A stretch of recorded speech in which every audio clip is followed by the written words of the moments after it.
What is going on, everybody? It is episode 450 of Pop Culture Crisis. My name is Brett. I am here with my co-host. Would you introduce yourself, please? Hi, Crisis Actors. It's Mary. I guess we are quickly approaching episode 500. Like, it will be here before we know it. Let's start plotting about that now. What do you think about, like, just a 24-hour show? That's a thing now. Me and our guest today were talking about this yesterday. And speaking of which, introduce yourself. Hey, what's up? I'm Willie Mac. Thanks, Crisis Actors, for having me on. Yeah.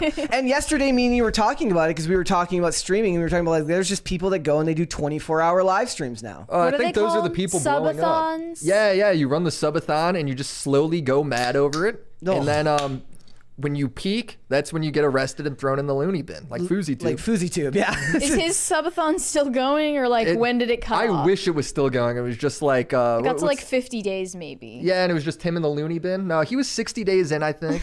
And it ended up with him going like saying like him and Aiden Ross, because Aiden Ross is Jewish and he's Palestinian Muslim.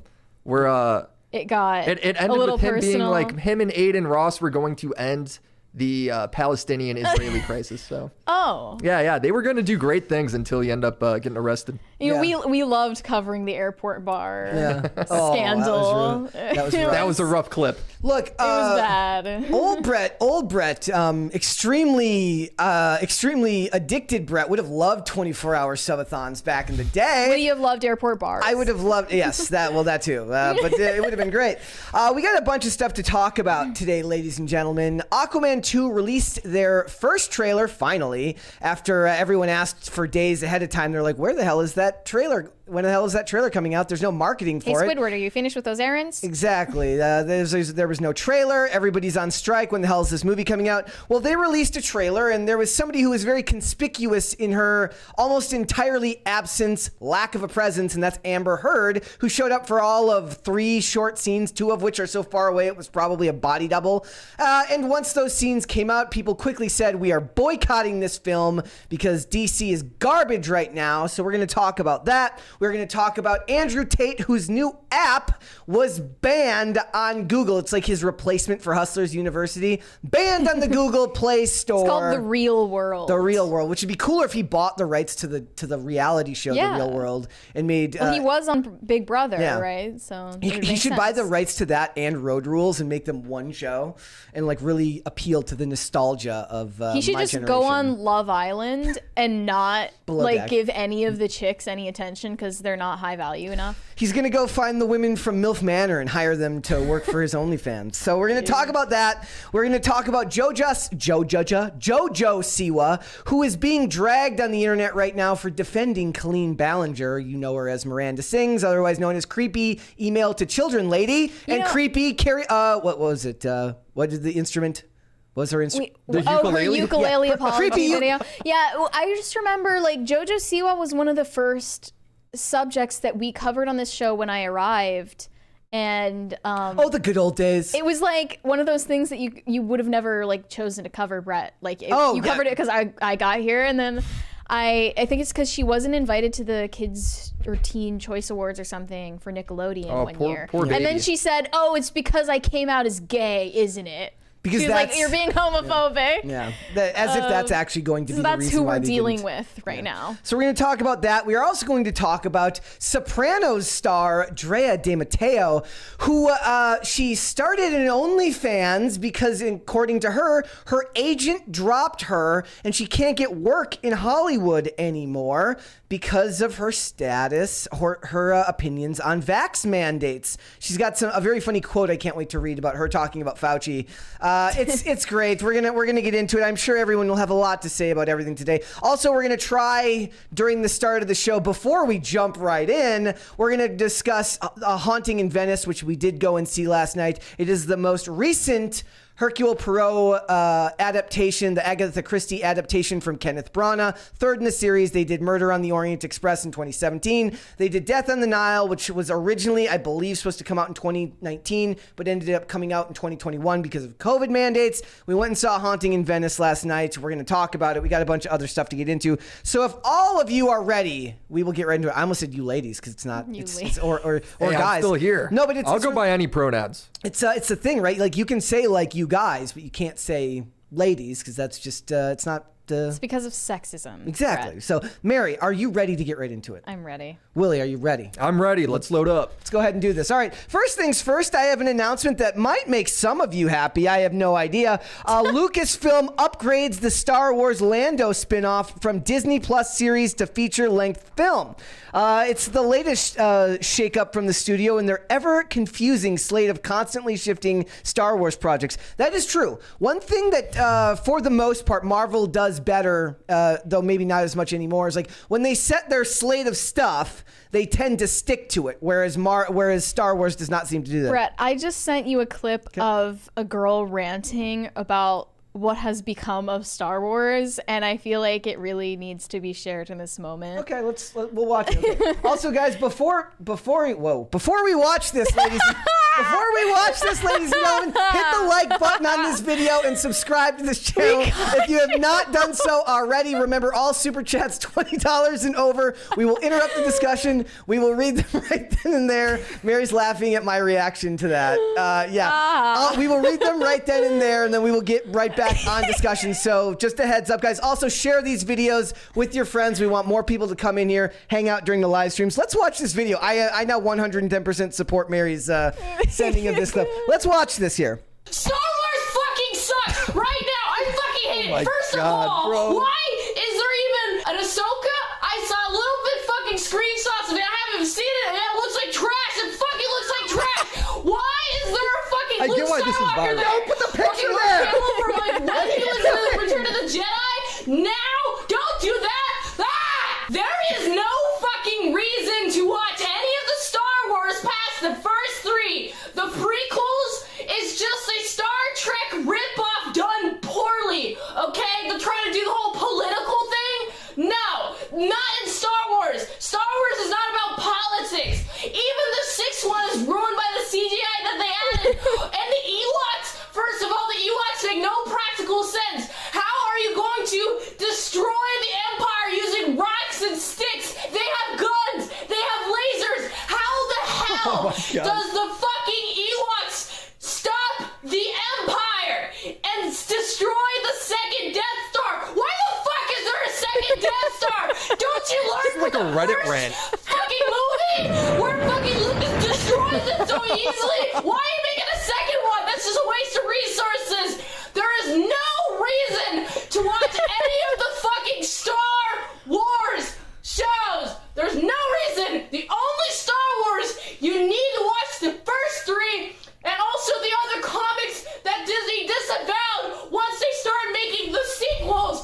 Oh, let's just screw over the fans. Fuck you, Disney. You're ruining literally everything. There are good films that exist, not Disney. First of all, Disney.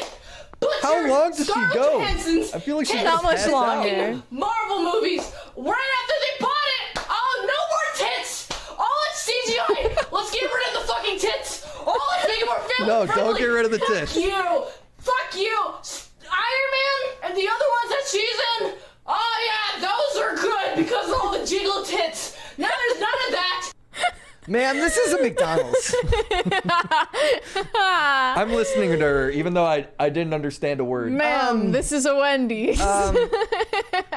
She said something, right? But in case you were planning on watching Lando, whether it's a TV show or a movie, now you know that it's useless. Don't waste your time. She just told you. I feel like with all the all the Disney films too, they're now just Marvel movies. Like all the Star Wars movies are the exact same, the same jokes, the same pacing. Yeah. I don't know. I'm kind of over it. I thought I was a Star Wars fan, and then after the new movies, I'm just done. Corey Anderson read my mind. Could you read that $20 super chat right there? What did she say? I was distracted. Where were we? There's one more $20 one there from Castaway. He says, sorry, what was she talking about again? I'm with you, bro. I heard there was words. I heard Star Wars. I heard a couple of F words. I heard no more titties. Yeah. I liked when she was just a talking Death Star with cleavage. It's really funny because I made the same. I made a comment once where I got like irrationally angry when they gave Scarlett Johansson the short blonde haircut in Infinity War.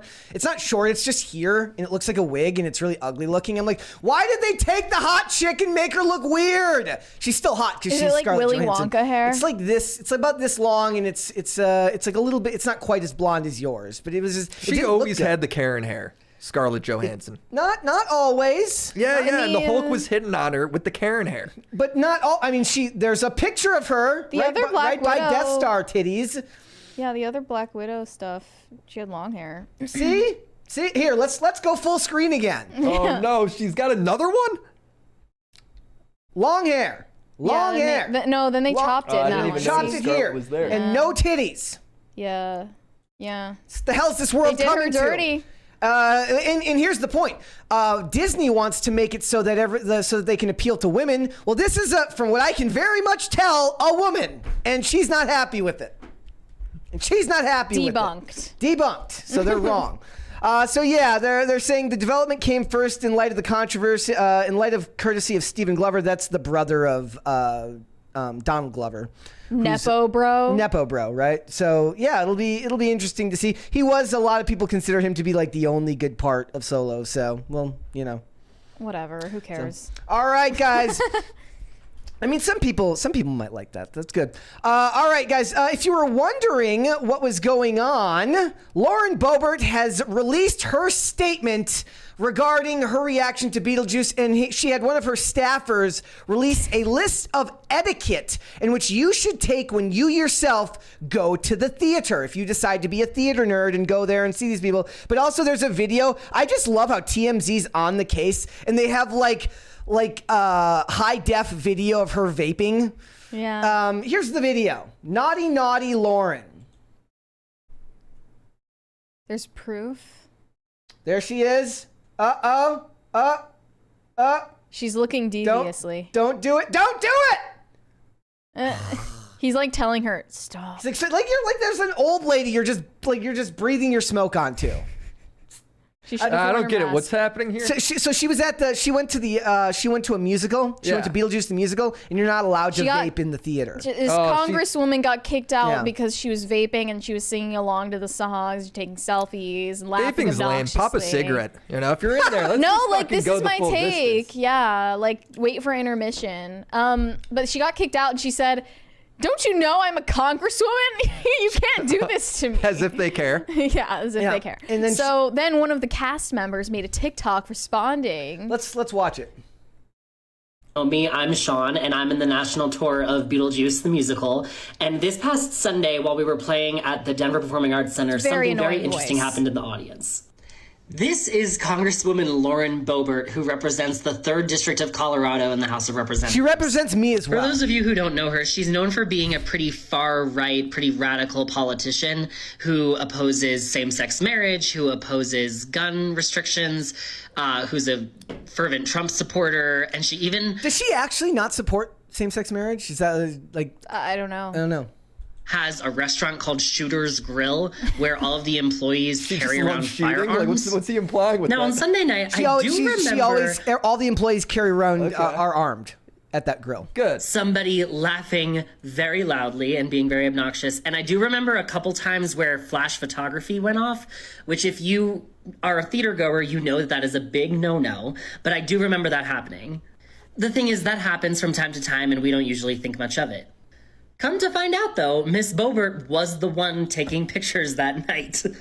Not only that, but she was caught vaping and singing along apparently during the show, which, like, yes, Queen, we love that you're a fan, but, like, it's not a sing-along, it is a musical.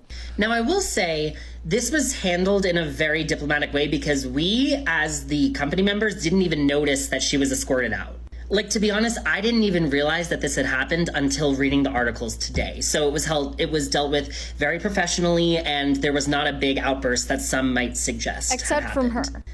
So ultimately, he wouldn't have seen that though on the floor. Except she was removed from the premises after people complained. And what's hilarious is there's footage of her getting escorted out of the theater and leaving, and our merch manager, Jessica, who is a queen, she supposedly heard her say, "But you can't do this to me. I'm a congresswoman." Which, like, girl, say what you want, but to be honest, you are no more special than the next person. You bought a ticket just like everybody else, and you're not entitled to make it your show. You paid to watch what's going on in front of you, not to be the spectacle yourself. Oh no, this Now, guy for those lost of you me a being little like, bit. I'm not gonna who knows? lie. Maybe this was just a rumor. Maybe this was just a made-up story. She confirmed that this happened on Twitter, where she said, "I did thoroughly enjoy the amazing Beetlejuice at the Buell Theater. Thanks, Queen. And I pled guilty to laughing and singing too loud. Everyone should go see it if you get the chance this weekend. Please let me know how it ends." Hey, that was fairly diplomatic, and I freely admit to my bias in allowing her to act completely trashy and irresponsibly just because I'm. Well, is it really you're bad hopelessly etiquette in to love. Because sing I'm hopelessly in love with her. at a you can't sing at a musical? No. I feel like that's the No. point. No, If I go to watch Little Mermaid, I'm singing at the musical. It's a big Singing no-no along there. to Scuttlebutt. Yeah. So it was absolutely ridiculous, and I freely admit that I'm gonna just allow myself to be biased and say let her go, leave her be. What are Leave her be. etiquette rules? So she says here. Hold on. She said, "Mind what you wear, or be thoughtful about your outfit. The whole world may wind up Oh, seeing." dude, the memes that have come out of her outfit have been glorious. It's been It was hilarious. quite revealing. She says, and then it's about. There was the other one where she put. She says, if you're going with a group or with a guest, make sure that they share your enthusiasm for the arts and double check their partisan affiliation. I don't know if that's What? because the guy she was with was a Democrat and people were mentioning that he was like a Democrat owner of his own bar or restaurant. So I don't know why my that would matter. goodness. I was assuming that would be sarcastic, but There's yeah. another member of the audience who was sitting behind Lauren Boebert during the show, calling her behavior outrageous, and she claimed that Lauren Boebert offered to buy her and her husband alcohol, and she said, "I'm pregnant. I've never seen anyone act like that before." Yeah, you Maybe can she see it right wasn't- here. You can Was she like visibly pregnant though? Yes. She Oh, def- no. She well, that's not good, Lauren. No, Never make an assumption. She might, like, you're not She supposed just to wants assume. to toss back a couple. It would have been hilarious if Boebert was just like, "Oh, I just thought you were fat." Yeah. Yikes. And she's using the flash. That's even funnier. She's For like, her selfie? Look, they're in a dark room. They're clearly in night mode on this camera. She's like taking a flash. She had photo. to have been kind of drunk. She had to be drunk, and you know what, Lauren? That's okay. Remember, It's okay when Lauren Boebert does it. It's okay when Taylor Swift does it. Here, Lauren, if you want to come on and set the record straight about all this, if something else happened, if you were unfairly treated, if the people were a little too handsy when they were removing you from the show, just remember, you can come on this podcast. We will have you on and we will discuss it with you. My DMs are open. I'm just saying. If there was any doubt that our politicians aren't just like normal ass moms, I mean, this is it. I mean, this is the most like middle-aged woman thing to do. And I love it too because I saw this thing. I got sent a link earlier from Colonel Kurtz saying it was like apparently Kristi Noem is having an affair with some Corey Lewandowski. with who is supposed to be some Trump. He was like a security advisor. Okay, so right? some advisor for Trump, and I was like, it's very egalitarian that the women are behaving just like male politicians now. Like the women are having affairs too. It doesn't have to. It's not just men. Bad skeezy behavior is not a male trait or a female trait. It's a politician trait. It's a trait of those who choose to go into public service. Very true. So, all right, and we've got an update on the Matt Walsh dancing. You know what's funny? Willie Mac here didn't know who I don't really know who Matt Walsh is. I love it. I love it. He's an employee at the Daily Wire. He's the host at Daily Wire. And there was a rumor that he was going to be on Dancing with the Stars, which we found freaking hilarious because, like, imagine someone like Ben Shapiro going I would on love to Dancing with see the Ben Stars. throw on some, Either one of them, really. toss some woman around. I'm in. Apparently, it was just a random guy named Matt Walsh. He just happened to show An that name. unrelated Matt Walsh. And Xavier DeRusso posted this AI rendering of Matt Walsh on Dancing with the Stars, saying, "Wow, the promo for Matt Walsh on Dancing with the Stars is breathtaking. Yeah. This is a huge win for the culture and shows the conservatives really just want to dance." They just want to dance. Conservatives just want to dance. We just want to be part of it. Who is the girl in the picture? I don't know. It's just an AI woman, I It think. looked like Just a random woman. It looks like Katya Winter, who's She an has actress. like a little tendril of hair coming out of her eyebrow. She's got long lashes. Oh yeah, it's not even coming from her head. Yeah. That's great. It was like somebody also pointed out in the Bree in the chat pointed out like in the Lauren Boebert like muscle picture, her finger is just like black and dying in one place because the AI just didn't know what to do with it. The AI still has trouble with hands. They just want to feel the heat with somebody. Do you think he's a salsa dancer? I was picturing the salsa. You were picturing tango. I can't picture any of these guys dancing, to be honest. They were definitely in middle school standing in the corner. Yeah. I mean, I think a lot of these guys, like, they always seem like they had their life figured out really, really early. Like, Michael Knowles is, like, 3 years younger than me. And just, he's another dude who makes content over there. And I'm always shocked at how, like, together their lives were. Granted, I made a lot of mistakes in my 20s. But all those guys, they're like, I graduated college, got a job, got a family, had a family at 20. And they're like, you know, they've lived 2 lifetimes in the time I've been alive. I've lived 10, but they're just not good lifetimes. And they've lived, like, the right life, the good life. They've done themselves proud, starting families, all these things. So when I see Michael Knowles, I just laugh because he's younger than me and he looks older, he dresses older. It's he has funny. a mature way of speaking. There's a $20 one there from John Stewart. My tithe to the Brett Boebert fund. Yeah, this is Brett's fund for taking Lauren Boebert out on a date to finally see Beetlejuice. Yeah, we'll if we only get enough for half, maybe they'll just let us come in at the intermission and come in for just the second half yeah. and just see the second half of it. That'd be good. All right, guys. Also, apparently, Mr. Beast was seen flying Spirit Airlines. He's Is Mr. Beast now Mr. Broke? Spotted flying economy on Spirit, not first class on Spirit. What type of people are in first class on a Spirit Airlines flight? They couldn't get the economy seat on a Delta flight, so they had to take the first class flight on Spirit Airlines. Does Spirit Airlines have first class? They do have first class, and it's just it's like 1.5 class. It's about like the United seat in economy. It is not much bigger than a regular flight. But yeah, Mr. Beast, I think he just.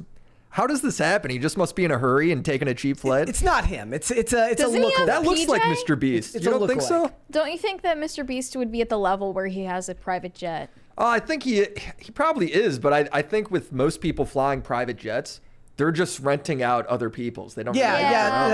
You can afford all the flights, but you're not necessarily going to drop $20 million on a. I remember who was it? Was it Mark Cuban told this story about like the first thing he did when he became a billionaire was buy like. It was apparently the largest online purchase ever made. Was when he bought his private jet. Mm-hmm. It's kind of a boss move. But just imagine window shopping for I Amazon shop at 2 a.m, but I don't shoot like a jet's something you go and look at before you buy it, right? There was this TikTok of this girl crying because she accidentally bought like a $100,000 couch. Oh yeah, she was like bawling her eyes out. It was like on Craigslist or something. Yeah. How do you accidentally buy that? Like she puts in her credit card info? Like something on good for her. She could afford my credit card would get declined. I don't know why I think it was Mia Khalifa that did it. No, it wasn't.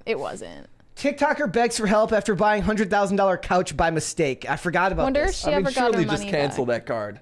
Right? Charge that shit back. Pull over right now because I'm about to throw up. I just put an offer on the couch. And I was joking by putting my card information. And it just charged my account. If you have $1 million, can you please donate? Can you please donate, please? This is the best video ever. Yes. Wait, does that mean she had $100,000 in her bank account to do it? And it's like she had like $1,000 even. It's now exactly at zero.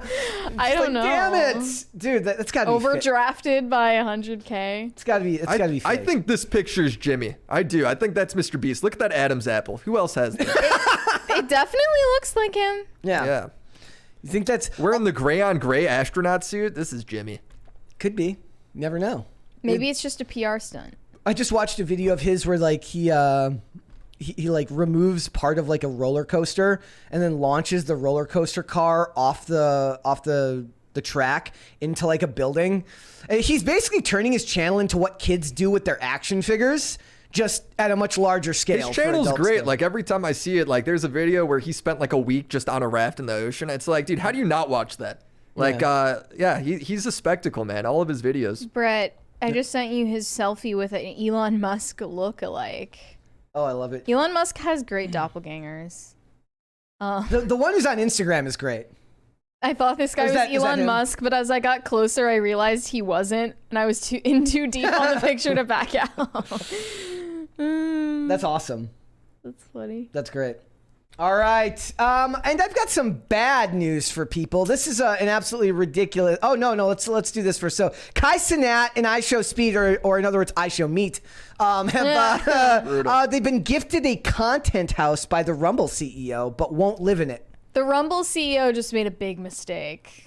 So Because what'll that be- house is about to just go up in flames or like explode. I think that's or the something. point, though. Like, if you go ahead and you get all these guys like Sneeko and Kai and Speed in a content house, Are they just like, gonna invite all of their fans to show up at the house? Oh, probably they'd start a riot just like in New York. But we're talking about like I forgot about that already. the I already biggest forgot about that. That was like 2 weeks ago. I think it's destined, like, if they actually use it and they put on like a 24-hour stream there, I think there's a chance you break like 400,000 concurrent viewers. It would be huge. Yeah. And We're technically in a content house technically right now. It's technically a content castle. I thought it'd be more of an office. It's definitely just like a giant house. It's just a house. Yeah. Yeah. So I mean, I wouldn't be watching that stuff, but those channels will do big numbers with everybody in one place and stuff like that. I'll And be it's funny watching because it'll get content- unhinged. I think they'll murder each other at some point. And content houses are becoming more and more common every year as people consolidate down and work You together. think? Yeah. I feel like they've kind of died. Like there's a while where it was I like thought so Jake too. Paul and all the TikTokers It were started really with going Team for it. 10 before TikTok was even a thing. And then it just kind of fell out because like it would turn Yeah. into like after 2 years they'd all hate each other. And honestly, 2 years is a pretty good run for most of that. Like that's a very The Hype House was a big deal. Or the Cloud House, that was a thing and the too. Cloud House. I remember for a while on like TMZ, there would always be these articles because one of the things they always cover is like Hollywood real estate, like when stuff was on the market. It would be like this person went to this house that belonged to like when Hype House went on the market after it Yeah. got sold off, and they're like, and they have like however many millions of That dollars. has some in- bad juju. That's Yeah. like haunting in Venice type juju in there. You don't want to live in the Hype House. You don't want to raise your kids in the Hype House. In the chat, Rojo says Rumble CEO is making a real estate play to buy other houses for cheap by making the area unlivable. Yeah, that's a property good value. idea. So he's just making himself a slumlord. That's amazing. Like that's Amazing. fantastic. Yeah. I've seen plenty of movies where the shady real estate investor hires a criminal to make the area unlivable, therefore driving down the prices, and then or have you ever seen that video of the guy who's like every time he's like, whenever I see people starting to jog for fun outside of my apartment, he goes outside with a gun and just shoots it in the air to keep the rent prices down. Yeah. It was obviously a joke. It prevents gentrification. Shooting a gun straight up in the air is a horrible idea, but but it's like anytime Imagine you see like that. the type of ghosts that haunt a house after it's a content house. Like you go and look at the mirror and they're like doing a TikTok dance. There's always accusations of like some sort of sexual assault in every content house. Every time. Yeah. It's just not good to throw all of these like cloud chasing, fame hungry, Maybe volatile they'll people together. They'll have a Mike Pence rule in the houses from now on. What's the Mike Pence rule? You never go into a room with a woman alone unless your wife is there. Okay. And if I guess that means if you're not married, you just don't go into a room with a woman alone ever. Yeah. Yeah. I guess so. Yeah. So, all right, guys. And in funny news today, I posted about this on Twitter today. The California Senate approves unemployment payments for striking SAG-AFTRA writers and actors, because California is going to California no matter what Should you think. I just join SAG? And I then hereby go on strike Free from money? Timcast, and I am demanding the state to pay for it.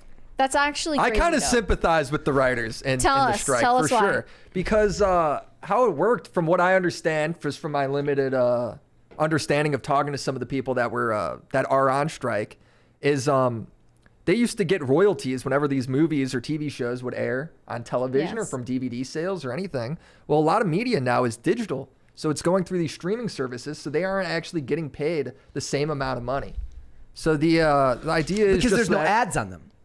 Oh, is that why? Well, because if you're like your residuals and stuff when it's playing on TV would be based around the ad rates for the show when it's on air. Sure. Right? So it's essentially these people just aren't getting paid the same rates, so they want to negotiate something where they're getting. That does not mean the state bails you out to do that. That does not mean you make taxpayers who are not striking. Well, I think that what he's defending is the spirit of the strike. The spirit of the strike, and then obviously a lot of these actors and people that are going in with it, or like California, they're just basing their solidarity, with the writers. Well, the spirit of the strike is stupid. You know what? I think that you're totally right. I think you're totally right that the industry changed and that the studios didn't you gotta pay the writers something. How they pay them based on the change. But that's not the only thing they're talking about here. They want to choose how the writers want to have a say over how many writers are hired on each project. It's more than just pay issues. It's way more than that. It's also about affirmative action and identity stuff. But like at the end of the day, none of that is the state's responsibility or the taxpayers' responsibility. No, nobody thinks this is a good idea, Brett.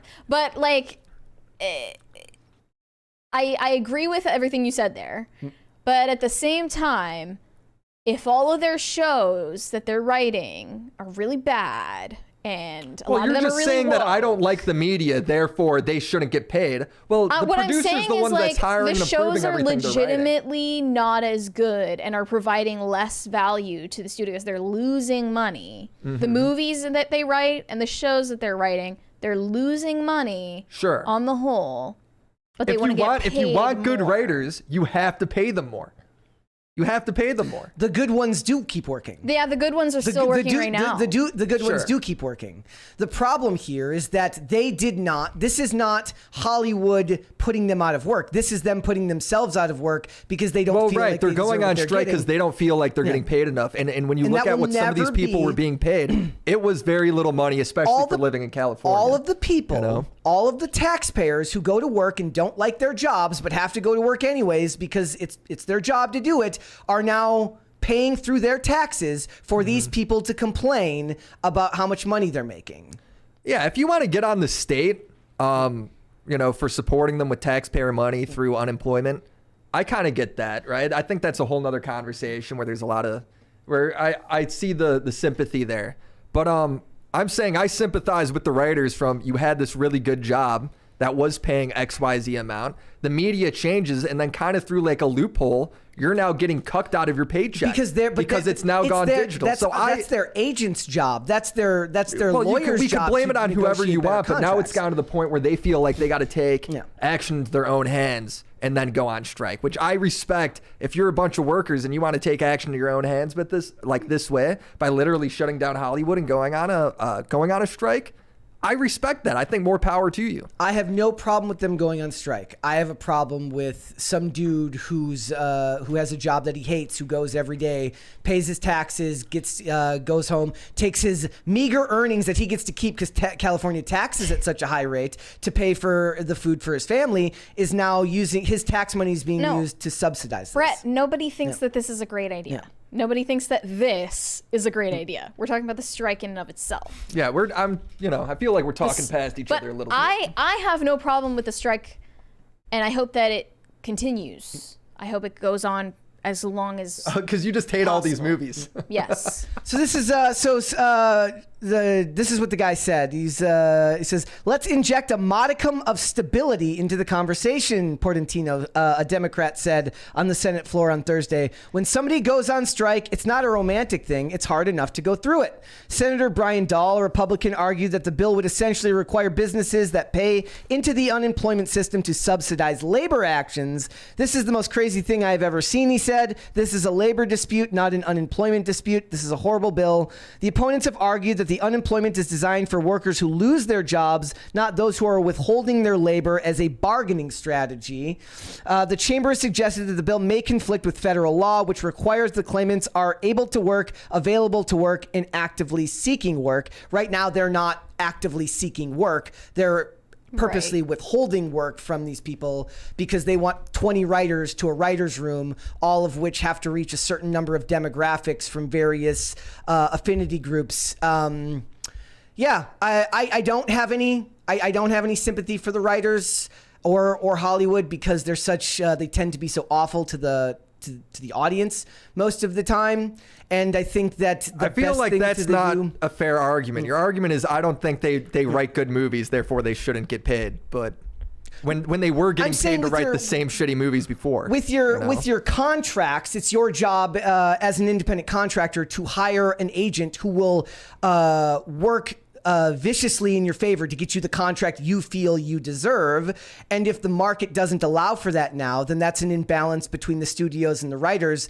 But you're never going to be able to legislate that away because the studios are the ones that put all of the risk into this. So when these movies are made, what they want is they want more say over how many writers go into a project. They want a say over how these scripts get written. And they want to assume none of the financial responsibility if they fail.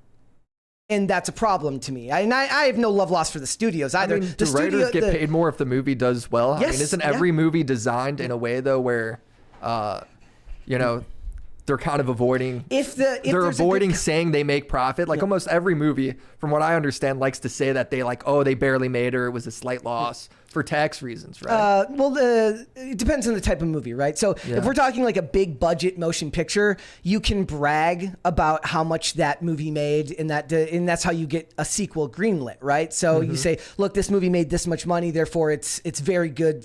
Therefore we're going to make more of them. Now there's other movies like the mid-budget. That scares me every time. You'll get used to it.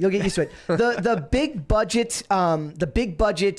the medium budget action movies were never expected to make a ton of their money at the box office, but they would make up for it and pay VOD sales down the line. Or back in the day when you go to the DVD, when you go check the DVDs, or a lot of times those $5. Ever notice like the same 100 movies in those $5 Walmart bins? Those movies are actually extremely profitable because they've been there for so long. They make money on the back end. But it's your job as an independent contractor to negotiate in your contract. Look, I want this much. In the best example was there was an actor who was a voice actor in The Lion King, and they offered him $10 million up front to do the role. He said, no, I want a percentage. He's like, I'll take this medium amount up front. I want more on the back end. He makes hundreds of millions of dollars now because he chose the long-term gain over the short-term paycheck. Sure. And when these streaming services are doing it, streaming is all losing money now. They want money from an industry that's losing. So, all of these streaming services, we're going to be talking about it later in Warner Brothers Discovery. They're losing subscribers. They've stalled out. There's no ads running. But which is why saying that's responsibility on the writers? Isn't that responsibilities on the streaming services end? To what? To be able to stop funding so many projects that you can't actually pay your staff what they would have been paying before. No, because output has now become more important than quality. And when quality goes down and output becomes more important, that's very interesting. Then, because they have to keep up with schedules, right? So you have to have an insane amount of output. So you've got your writers on Breaking Bad. You've got your writers who did Better Call Saul. You've got your writers who do the big name projects. Those guys are going to always make money. Those guys will always make money because their name denotes that level of a paycheck. They're going to be able to bargain. Like, look, this is the show I did. These were the ratings for this show. I want this much on my contract. I want this much in residuals on the back end. If you are a lesser known writer who has none of the credibility, none of the gravitas that person has, you just don't have the bargaining power right now. And but isn't there like writers that were on Breaking Bad just on Twitter like even a couple weeks ago saying that they made $30K? There was from Breaking Bad. There was the one writer who did for just season one, and then was phased out in season 2. Right. So, and at the end of the day, it's market force, right? If the point is that writers and producers are working together, these people want larger writers' rooms. So one of the things they're asking for is they want to be able to make these writers' rooms huge. They want more people hired for each project. What's going to happen then? You're only going to have so much of a budget. Your salary is going to go down. So they want the salaries to go up while the amount of people employed to go up, which means the studio has to assume more risk for a project that has a track record of making barely any money. This topic is boring. Let's move on and talk about Chick-fil-A. All right, let's do it. Boring to you? One thing I do want to expand on a little bit, because I just thought it was an interesting comment, was when you say quantity over quality, Is that just because like people binge watch shows, so they're just trying to get as much out as possible? There's just an insane, like, okay, so back in the day, you had your 4 major networks. You had cable, you had HBO, you had Showtime, you had Cinemax, and then you had AMC and FX and a couple of cable stations, right? Now, all of those are still there. You've still got your cable stations. You've got your network television. That's the place you want to be. If you want residuals, you want to be working on one of these procedurals where when they play in reruns, you're getting ad revenue sharing in your, so like there's a way to figure out your residuals at a higher rate because when it plays in a rerun, it's playing on network TV where there's actual ads.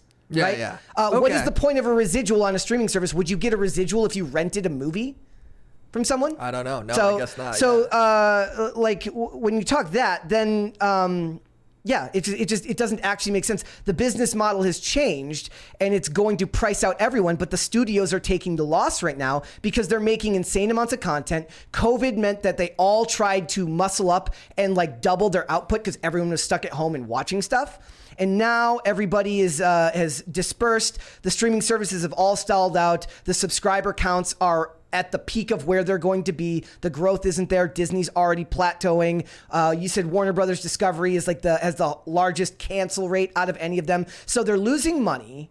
They're not pulling in new subscribers, which means that the revenue isn't going up. They're expanding projects. Where does the money for the raises come if there's no money coming in from new subscribers? How do you get new subscribers? You have to write better shows. Saying pay them more money to write better shows doesn't work. They need to prove they can write a better show first before you get there. So when we get season 2 of the Dahmer Show, or like when they make the sequel to the Dahmer Show, or Emily in Paris, or any of these shows that actually, or Wednesday, those people will get raises because they did good work in season 1 and drew numbers. It won't happen for the people who make a show that nobody watches. I like this show called Archive 81. I think I'm the only person in the world who watched it. Do I expect the people that made that show that nobody liked to get a raise when nobody expanded or got it to season 2? No, like, I don't know. It's just yeah, no, you wouldn't get a raise if your show doesn't blow up. Yeah, for sure. And when you really think about how many shows actually blow up every year, 4, 5, not many, not many. But the thing is, like I said, there's too much output right now. So it's just it's a labor dispute. So, Chick-fil-A, Mary. Now we can talk about stupid stuff again. Chick-fil-A is going back to the UK, and I was shocked by this because the first time they tried, they opened a Chick-fil-A in London that got protested. It got shut down. Why was it protested? Because it's homophobia.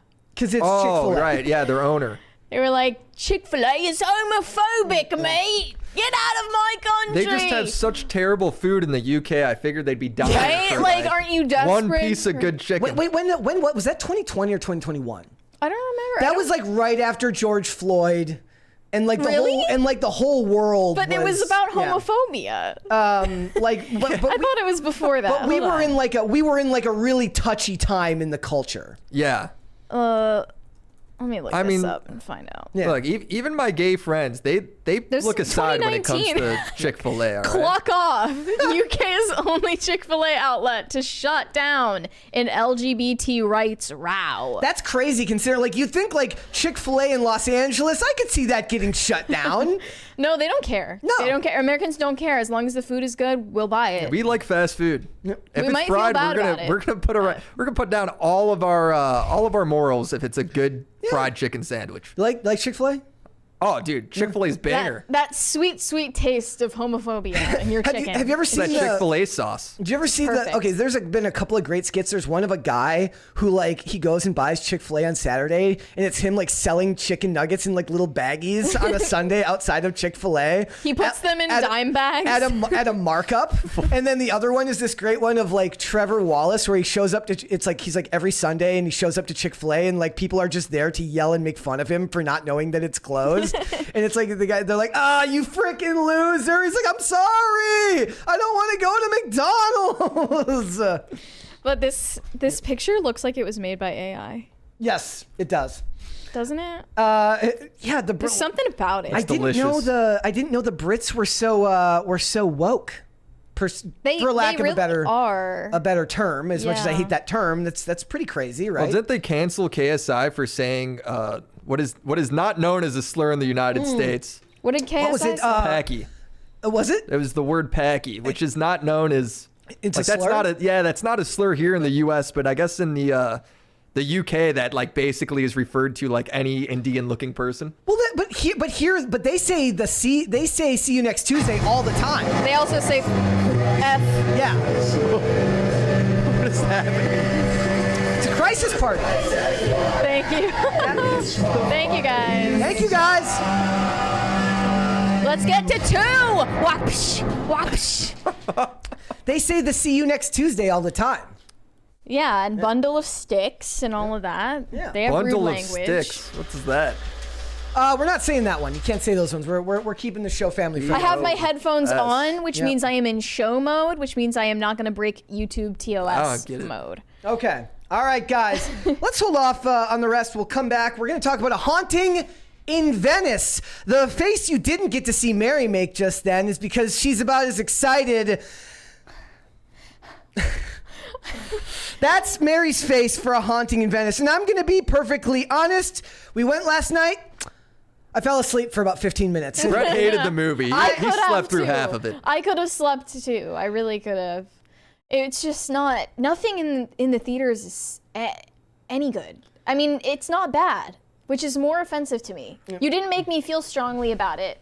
You wasted my time, and I'm bored. If you like really tropey mystery movies where it's like, you go there and it's exactly what you want, like it's like piece Yeah, by like piece you're not trope. gonna be Yeah. like, to be fair, like we're in a market now where like one of the things that somebody said to me last night, oh crap. We're What's gonna have wrong? to my timer on the stream deck has broken. So guys, we're gonna have to wing it on the times here today. Good. But that's okay. Let me make sure the other buttons are working. The other buttons are working, so that should be fine. Okay.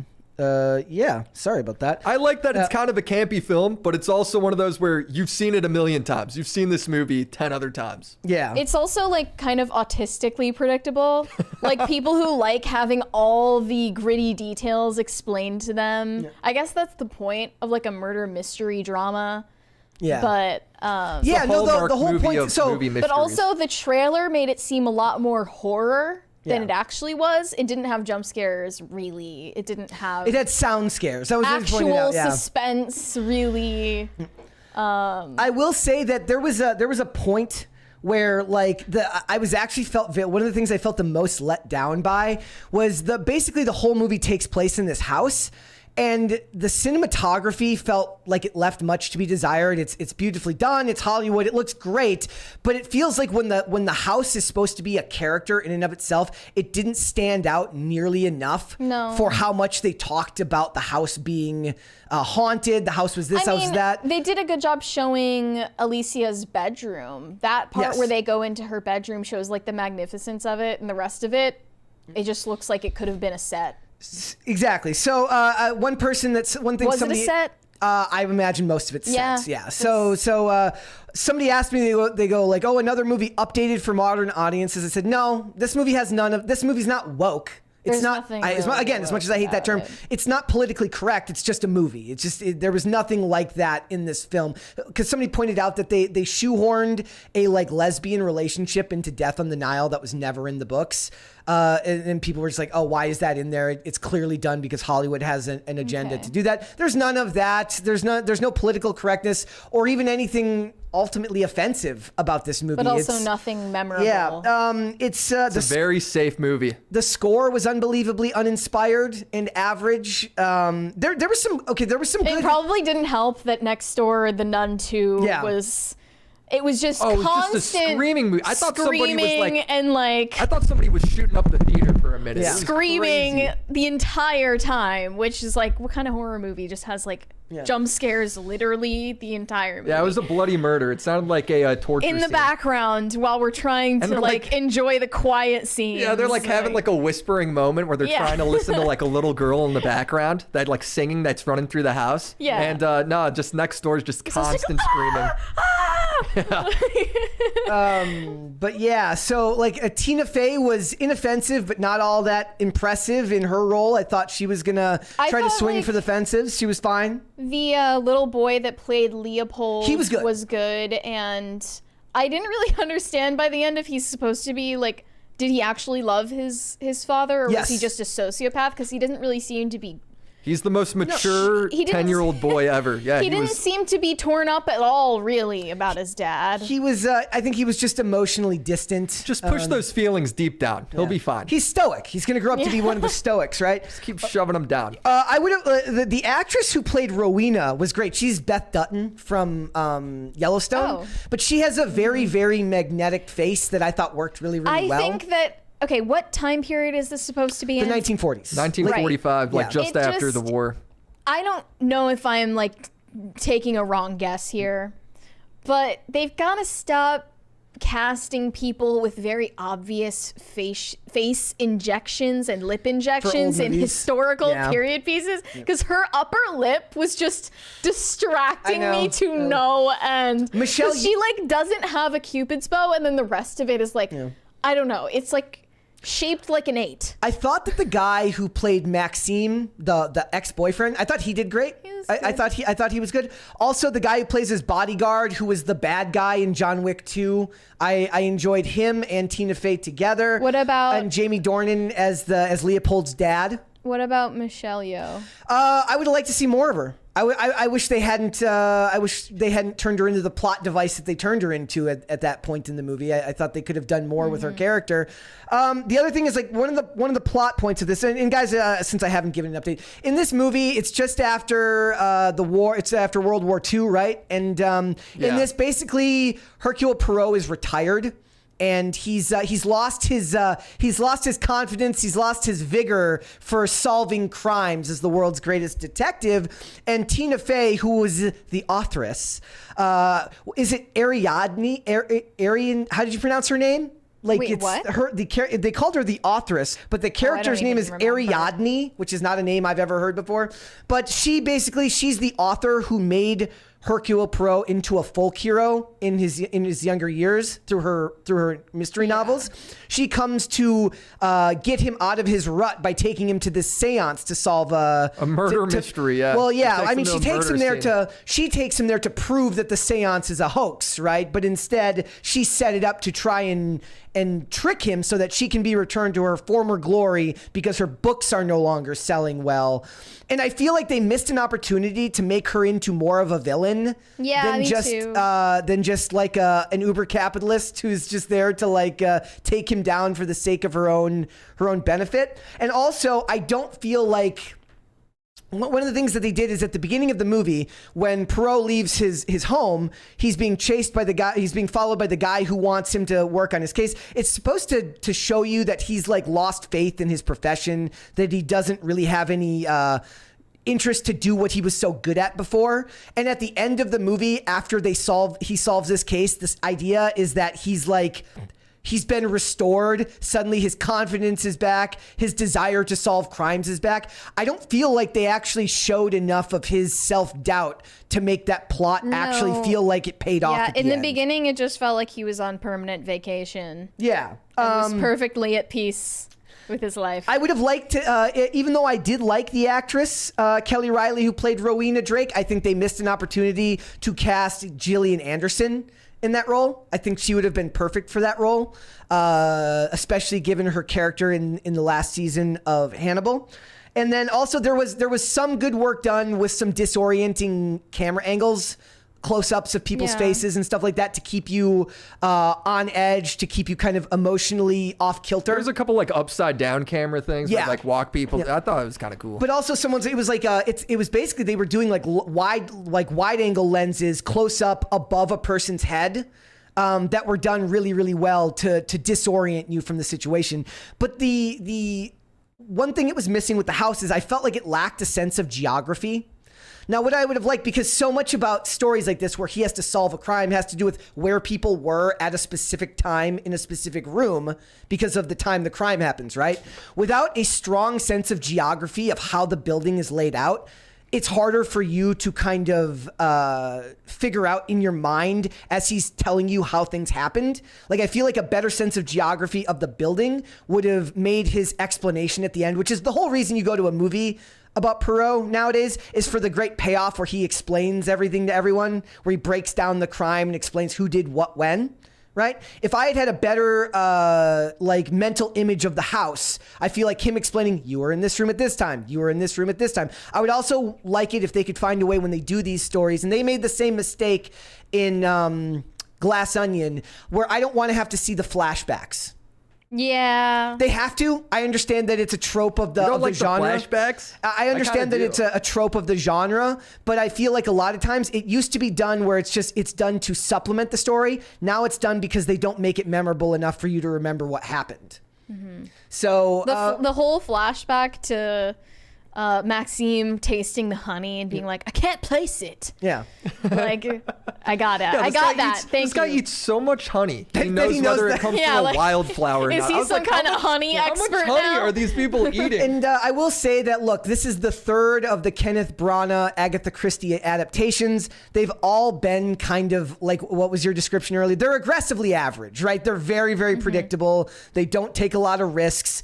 I don't think this movie's going to make a whole ton of money. I think the fact that it's coming out, it advertised itself as like quasi horror while not being horror. And a weekend when The Nun 2 is coming out means That's it's not a bad going idea, to, it's yeah. not going to make any money. And I think that this series stops here. I don't think they end up making any beyond this. I was honestly surprised that they made a third one, considering Death on the Nile, I think, won its opening weekend when it came out, but very quickly was forgotten by everyone because it made the mistake of... okay, so that movie was made in 2019, and unfortunately, because of COVID, it got delayed. Well, what happened when COVID got delayed?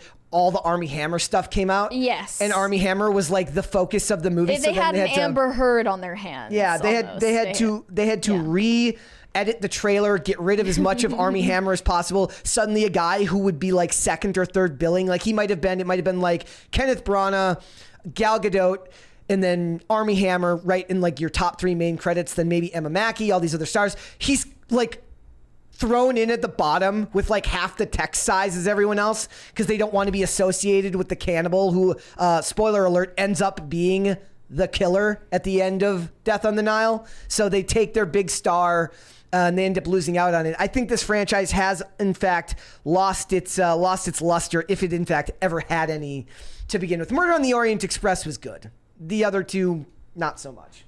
So, all right. What would you guys like to see? Cute of the day or cringe of the day? Which one? What's cute? What cute of the day? Cute. Well, yeah. Here we have. It's what it sounds like. It's cute. It's cute of Okay. the day. It's cute of the day. No. Give me something degenerate. Okay. Yeah. Let's get something messed up. Something degenerate? All right, here we go. So for cringe of the day, we've got two here. The first one is an Ariana Grande interview that Mary sent me earlier. Let's This watch one's this. just horrendous. Here we go. I want to test your skills. I'm okay. I think I'm good. It depends on the baby. All right, to be okay, honest. so I'll be a baby now. Okay. All right. So I'll be the baby. 3, 2, 1, go. I want a sweet. You took my sweet. You took my sweet. I took your what? You took my sweet. What the hell did I just watch? Say nothing else. I don't know what to say. I don't think I remember. Thank you for this. Thank you for this. Why is he so good at You're this? really sweet. She I think looks. he's playing out That's what some you weird handle that. fetish. She he looks has. so the kink? uncomfortable. Well, I know. How are She looks And, so uncomfortable. When I watched this, it's like an older interview of Ariana Grande. She was way too nice back then. I Yeah. think now she'd be like, "What the fuck are you doing?" I like when I love videos where we put celebrities in just completely uncomfortable spots. Have you ever seen Ryan Reynolds' interview with KSI and he just challenges him to a staring contest? There the was whole a time? Ryan Reynolds interview with KSI. Yeah. The guy who Why? I think is the Why guy that would they plays do Deadpool. that? He's Ryan Reynolds, right? Yeah. Yeah. No, he did that for one of his Why? movies coming out. It's the best interview ever, dude. It's like this is where you get to see celebrities like actually try and be themselves. When you have an interviewer like What do you think of that Bobby doesn't actually Althoff, care about that. then? Bobby Althoff, the girl that interviewed Drake, and she was like, "Am I, I your don't know. type?" Like that's kind of her whole shtick. She like deadpans and like makes them feel awkward on purpose. it's but the worst type of. It's like not done well. No, I like that sort of stuff if it's done well. Like if Drake goes ahead and gives an answer, and even if he's like, "No, you're fucking hideous," like I'm all about that. And if he tries to like do like an awkward like be nice to her, I think that's funny too. In the chat, George Ware says, I have to go lay down after Brett crapped on Agatha Christie. I wasn't crapping on Agatha it's not Christie. about Agatha. I was. We're crapping on Kenneth hate Branagh Branagh, because that movie was also directed by Kenneth Branagh, so that's on him. Yeah. That's on him. We got one more cringe of the day here, ladies and Wait, what gentlemen. is the other one? Oh, this one. This yeah. is this video about made me rage this morning. Here we go.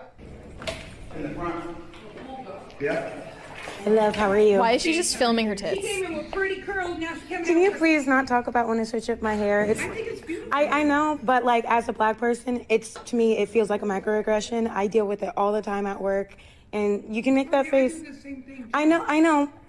I'm just saying. I'm telling you how it makes me feel. Everyone's different, but personally, if you like the hair, pretty hair. You don't have to like clarify that it was different each and every time, because it makes me uncomfortable.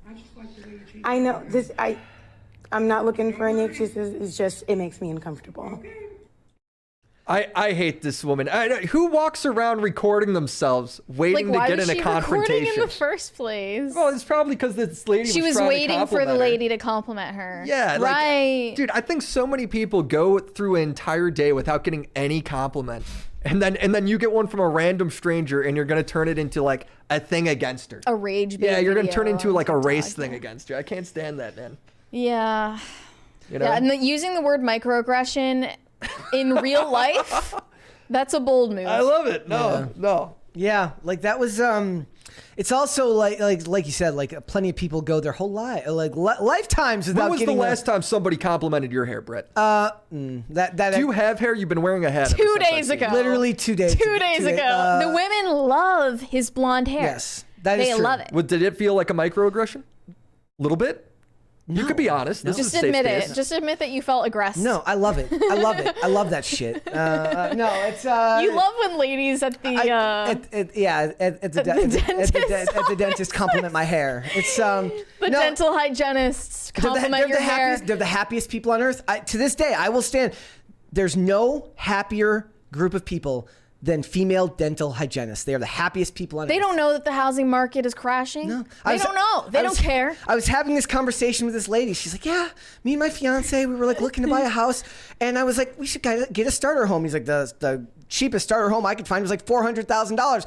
And I'm like, yeah, and I'm explaining to her all the ways in which this is bad and it's getting worse. And she's like, yeah, but it'll turn around eventually. And I'm like, oh, like, again. You're like, yeah. She was just blind, like blissfully happy, and they're all blissfully happy. All the dental hygienists. I like that you go to the dentist and talk about the housing crisis.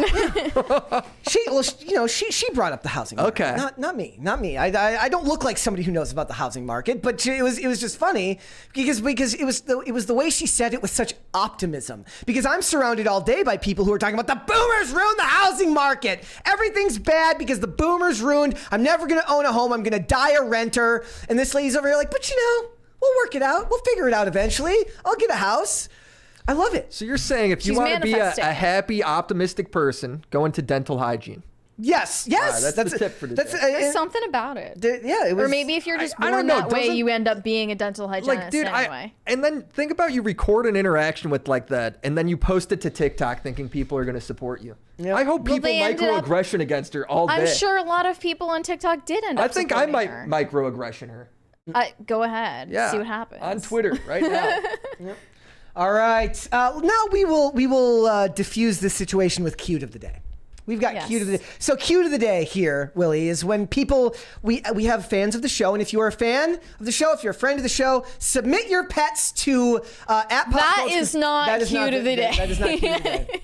This is cute of the day. First, we have it from Olivia Claire. Says cone. more photos of Mocha, including when she had the cone of shame. I'm pretty sure Mocha has no brain cells, but she's the cutest thing ever. I don't know. She's a little derpy. And she deserves the world. The cone's on too tight, not enough oxygen. The cone. Oh, it's so what a derpy. derpy As hell. That is not a cute cat. This cannot be cute of the day. Come on, the tongue. That cat is disgusting, dude. Put that outside. Hey! We allow that thing in our home. Look, I make fun of Olivia's derpy cat all the time, but I will defend it here. Keep its tongue in its mouth. It's like a kiss singer. It's true. There you go. It's true. So thank you, Olivia, for that submission. I need to donate money to Olivia so she could get rid of this cat, dude. Get this cat fixed. And this is from Corey Robbins, first ambassador to the moon, at popculture_show. This is my boy Barley, going hard on his toy. Let's put it full screen here to see. Wow. He's a chunker. Yep, I love it. That's a big So dog. we get the cute of the day is a fat dog and a derpy cat. They're Cool. cute. They're cute. Cool. You know, if you want to dunk on cute of the day, that's fine. Everyone finds their own cat and own dog. Freedom to be of cute, thought you know? here. Yeah. On And PCC. one more here. This is from Phil Dude Bro. This one's cute. You can't deny allow this that. one. You can't deny that this one is a good cat. Look at that. Look at the paws. Look at the paws. We'll do one more since Willie is so judgmental here today. We'll do one I've more. seen cuter. This is from He's seen Voltage cuter. Mike. He says her name is Juno and she's a blonde beagle. Oh, That's a dude, cute that one. dog is not cute. Oh, Look That's at a its cute eyes are like dog. it's got eyes staring in No, different look at that directions. one. It's got lazy eyes. Look at the Oh, you last. guys I got think it's special adorable. needs dogs. Look at the last Jesus one. Christ. All right, that photo's cute. yep, adorable. He admitted it. Adorable. All right, guys. He relented. Brutal. Now that we are They're not gonna like that. now that we are an hour and 7 minutes in, let's get Let's right get into right it. into it. All right, Mary, tell us what's going on with Amber Heard. Well, we are going to react to the Aquaman 2 trailer, even though I couldn't care less about this movie, and I'm sure a lot of you can relate. Only because it's so funny how well they pared down Amber Heard's appearances in this, even though she originally was supposed to be one of the big ticket actors in this movie. Now, it's pretty bad PR for them. Is she People the are villain? boycotting the movie because Amber Heard is a real life villain. Yeah. Yeah. And she was not a villain in the movie, in the first one. She is the love interest in the first movie. And the second movie, she's just kind of there. She kind of flies in and out of the background. You want to notice her as little as possible. Yep. She got a total of like 1.2 seconds FaceTime in the trailer. Yeah, let's watch the trailer Yeah. for it here. All right, here we go. By the way, there's all pictures of all the appearances here, but we'll go with it's It's not much. over here. Here we go. 4 years ago, I was basically unemployed. A wanderer with no home. But now, now I'm a I'm a fish. husband and a father. And I wouldn't have That's it what the any other women way. like. Jason Momoa holding a How baby. I do, Pops. My job was a little less stressful than yours.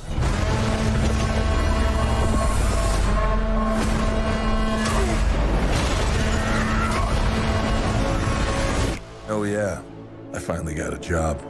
I'm the king of Atlantis. 500 million people from every known species in the sea call this place home. But that doesn't mean they all like me. I'm gonna kill Aquaman and destroy everything he holds dear. I'm gonna murder his family and burn his kingdom to ash. How can you do that if it's underwater? That's a very hard track. That's a very hard thing to do. He must be stopped. Actually, Down is imminent. you can't do that because his city is underwater. I think I know someone that might be able to help us. Ooh, you look rough. Good job, little brother. High five. Do not call me brother. I cannot believe you let this happen. Yeah, well, I hate this job. True king builds bridges, right?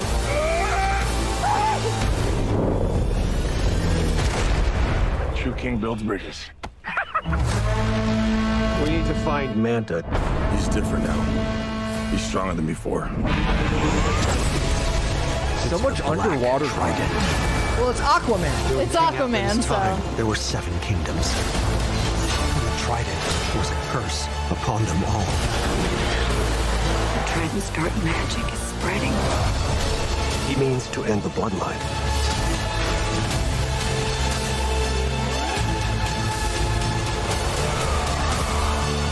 I don't know what lies ahead, but we can't leave our children a world without hope. You're not as bad at this as you think. If you lead, the 7 kingdoms will follow. There it was. There was her one shot. Yeah. Oh, was that her? Yeah, that was it I though. didn't even recognize. When he's underwater, his clothes look dry. That's just me. Now, James Wan has said that she was supposedly not supposed to be in this movie that much. I don't know if I buy that. I think that's PR. Well, they said, we made the first one a romance movie. This one's a bromance movie. She's not going to be in it as much. That does not explain one shot in the trailer. No, it does not. It does not. And there are a total of like 4 screenshots of her from that video. Something in my lizard brain is just like reacting very negatively to what I just watched. You think people my will watch lizard this? brain is like, this isn't real. Don't look at it. Like my lizard brain can't handle that level of computer generated imagery. I can't do it because I don't know what I just watched. I have no idea what just flashed at me on screen. It doesn't mean like my brain simply does not compute. That's just me though. And they are better off. They are better off in this movie with Nicole Kidman, who is a far superior actress. Well, yes. So Boycott Warner Brothers Discovery was trending after this trailer came out. Then Boycott Aquaman 2 and Boycott Amber Heard. And one fan also made a custom movie poster for Aquaman 2 called Aquaturd and the Lost Franchise, starring Miss Amber Heard here with a fish on her head. Yeah, it's already. And the set. There. Here it is. I got it on. They made the water brown. Oh, brutal. Oh, brutal. Look, it's one of the hardest things to do now if you're going to work in Hollywood is that you're kind of in a constant PR spin all the time, right? Like if I was like the marketing departments for these movies, I'd be constantly terrified of what the actors are going to say and do. You know what's that weird? lady's career is like over now, huh? She's still working, but like she's got a movie coming out fairly soon. She'll be fine, but like she's not going to have the trajectory that she might have had if all of that had happened. Is Johnny Depp working again? He's I don't know if he's music. really interested in acting. Well, he had the historical piece coming out. Louis the Louis the 14th. He was working on like a French film that came out. Wasn't that filmed before the trial? Might have been right after or right before the trial. Yeah. So do you think like you guys? I would have thought the first Aquaman movie would have lost money because it's about a fish superhero, which is just the lamest thing ever. $1 billion. But you said it made $1 billion. $1 billion. So do you think? On the backs of really horny moms. Yes. Okay. So Mary didn't believe me. Mary didn't believe me when I said I said that this movie that the first Aquaman was carried by the ladies, and I was like I have to prove it to you. So I found this article. It says Aquaman. This is an old article. It says Aquaman is a box office monster thanks to females. Let's go, ladies. It went 52% females. In favor of this movie, and then of course there was the meme. It said moms be like, "I'll take you to see Aquaman." Are you saying 52% of audience was female? Not just from polling. Aquaman wasn't the only one that was wet in that theater, dude. Yeah, so it says audience survey post-track found that the demographic most in love with Aquaman 2 aged over 25. That just means the people that reported liking it the most. And that females made up 52% of the audience. That's crazy to me. You can just Google pictures of Jason Momoa shirtless. You can search on YouTube videos of Jason Momoa shirtless. No, but the water droplets are going down his pecs, Mary. If they were like IMAX, I need to see this in IMAX. I'm just gonna tell my husband it's for the kids. I'm gonna take the kids. It's like a 2-hour OnlyFans exclusive. Well, that's what I'm saying. Like men, you don't need to buy OnlyFans. You can just go get porn free on the internet. Women, you don't need to go pay for Aquaman. But you can just. I liked the one wholesome shot where he had a shirt on and was holding the baby. That was cute. I think that appeals to a female audience. But also, like for these movies, like it was also a love story in that one. That appeals to women. And in 2018, they had just come off the failure of Justice League. So, you know what's also funny? People were tweeting congratulations to Zack Snyder recently, like last night, because he supposedly stuck by Amber Heard when nobody else would. Did he stick by her, or did he just not say anything? I don't know. They seem to think that everyone else turned their backs on I didn't realize Amber Heard still had like support after I've noticed that during the trial itself, all the online sentiment was in Johnny Depp's favor. And now that it's kind of simmered down and people are thinking about it, thinking back on it, people are really sympathizing with Amber Heard again, way more. Like, it's at least much more Did split new than it info was. come out or anything? Also, or no? it's funny that, I mean, I know you mostly cover content creators, but in the time when people were making just gobs of money covering the Depp trial, you didn't talk about it? No, I didn't talk about it at all. That's a big This is my favorite. lost opportunity, right?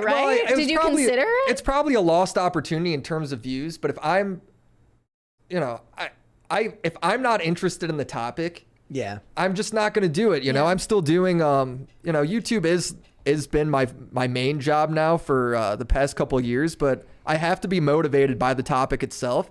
Otherwise, I'm just not going to put in the same effort as, That makes sense. It's not going to meet the quality For standards. us, we don't freaking care about anything we talk about. Because one, I'm surprised people cared that much about this story, because although it did go to court, it was a civil case. So it's like it became nobody a even goes to proxy jail. war. They didn't care about them. It became a proxy war for men and for male-female relations in this country. Sure. But if nobody's going to jail, it's like that's not high enough stakes for me to really care. It's like, oh, he was a jerk to her, and like it's like I don't know. The funniest part to me was like, didn't she take a massive crap on his bed? Yeah, that's the best part of that whole story. I just showed the meme right here. Here's the meme. Miss Marillax here. It says, "Open the bathroom door, Johnny." Wait, where are the tweets about her and Zack Snyder? I need to find this. Yeah, the reason that was a big story though was to kind of prove that like men can be abused too. The phrase that's trending with this as well is never reward bad behavior. Meaning, by keeping Amber Heard in this movie at all, then Warner Brothers is rewarding her bad behavior. No, they made a business decision that they couldn't cut I her honestly completely. didn't see any of that type of talk when The Flash got his own movie. Yeah. Well, no, here's the thing. When we talk Was that guy still in that movie? It was the same dude? So here's the thing. Put out the movie. When people talk about boycott Warner Brothers Discovery, not just boycott Aquaman 2, what they're talking about is the complete absolute failure of DC on every level to not hire people that are extremely controversial or problematic. So we've got Heard, James Gunn, who's got his own problems because he's pissed off all of Zack Snyder's fans. David Zaslav himself, as the head of Warner Brothers, is a controversial figure because of everything going on in the strikes. Ezra Miller, Amber Heard, all these Ezra people. Miller a pedophile? Yeah, Am I remembering this right? He's a groomer. As per that's what the accusations So are. they that he's came a out with groomer. a full Flash movie where he's a pedophile and he's like in the movie? Well, he's not a pedophile in the movie. No, but a pedophile is starring in this movie about superheroes. They invested $350 million on the movie. It was not proven in court. CGI somebody else's face on top. They would never have done it. They would have just scrapped it, and they were never going to do that. They were always going to release that sunk movie. too much into it. They sunk too much. Even though they should have canceled it, that was never going to happen because business just doesn't work that way. I found out why people think Zack Snyder is an Amber Heard supporter. This tweet says, when everyone was against Amber Heard, Zack and Deborah Snyder cast her in the additional photography of Zack Snyder's Justice League. Oh, yeah. Makes me like extended- Zack Snyder even more. Another one said, wait, what was this other one? Zack Snyder is always a role model. He's one of the few professional persons in Hollywood. He did not care about smear campaigns. He knows that Amber Heard is a survivor, and in the work, she is a professional person and perfect for any roles she gets. Respect to Zack Snyder. I guess him choosing to take additional photographs of her for Justice League is considered him taking a side in that. Yeah, there's definitely a point to be made that when he got to film, Warner Brothers gave him $20 million to finish the Snyder Cut to release on HBO Max. He didn't have to include scenes that included her, so it actually was pretty much a goodwill gesture to be like, I don't need to film scenes with you. Or it's just an I don't care gesture. Yeah. It's just a I don't care about celebrity drama gesture, which is it's a civil case. I really But didn't a lot care of people about got it mad either. at Zack Snyder because when he went on the live stream with Geeks and Gamers, the charity live stream, he had to preface by saying I don't support hate groups. He's a lib. He's a lib, but I don't think that he's an Amber Heard Saying supporter I don't either. support hate groups is a very generic term. I don't know how that makes you a lib. No, he did it because they told them ahead of time that this group of people that he was on stream with were bad people, even though they're not. And he just said it while going on the stream, essentially insulting all the people that he was on the stream with. Like who? Who was he on Like stream with? there were crazy leftists, I assume, on social media that told him you're going on streams with racists or something. Like they would just make something That's what they told me about Mary. Yeah. And they were right. No. Mary hates all minorities. I am fairly interested to see Rebel Moon when it comes out, though. I am going to watch that. Instead of Lando. Instead of Lando. Also, I did. Somebody posted this image from Amber Heard. It's her transcript quote to Johnny Depp. It says, "You didn't get punched. You got hit. I'm sorry I hit you like this, but I did not punch you. I did not effing deck you. I was effing hitting you. I don't know what the motion of my actual hand was, but you're fine."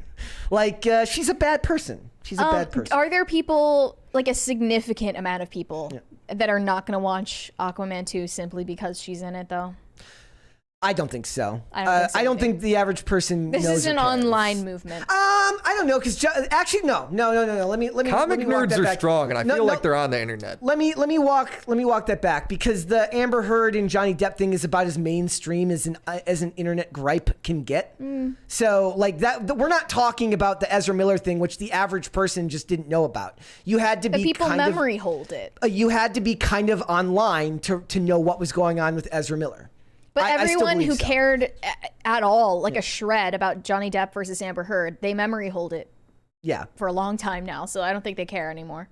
Yeah. So we'll see how it goes. It's all a distraction from the aliens. It just depends how horny the women are. That's all this comes down to. Yeah. At the end of the day, cut out all the BS. And it is still weird. And it is still weird to me why they're releasing this movie in December when it's very clearly should be a summer release. They released the first one. Nick goes, "No, she's super hot." Oh, okay. Sold, dude. He's going to see it. And also, speaking of our discussion earlier, HBO Max, again, these are all HBO Max properties. These are all Max properties because it's Warner Brothers, has the highest cancellation rate out of any streaming platform there is out there. That's crazy to me. Disney Plus is second, which I expected. Yeah. Netflix is somewhere in the middle. Yeah. Apple TV Plus has the lowest because nobody Four has people have Apple TV. Apple TV.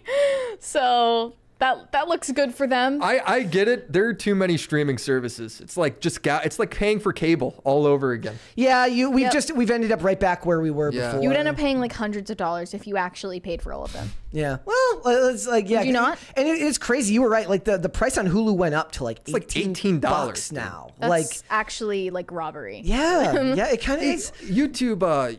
What is it? YouTube Red or whatever premium. they call it. I think it's just premium now. That's like $15 now. I'm like, who's paying $15 to watch YouTube videos? I still have. All right, I have it too, just because I'm in this business. But I don't blame the average person. Like, why wouldn't you go use AdBlock? I don't even blame these people. I would but I don't like any. I don't like any of the ad tier ones. I don't have any streaming services. What do you watch? She sails. She goes on the high seas. What does that mean? She sails the high seas. She's a pirate. There are alternative streaming platforms like Tubi. Yes, Tubi. And Freevee that I watch my content Pirate Baby. Yeah. So, all right. You know what? Let's go to some super chats there. Okay. The Ninja said, "Good afternoon, Master Barreto and Mistress." What is this? Miari? I can't see it. Miri? I don't know. I'm sorry. I can't see it. Hiroshima Otaru said, "Lando, I think you mean Pando, the pansexual." Oh yeah, pansexual. Can't wait. Wait, that what? was. Oh man, what was that? Is that guy pan? People in the chat. I remember.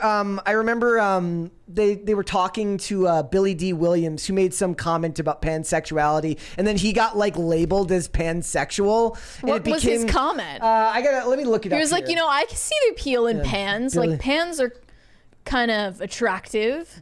Billy D. Williams, pan.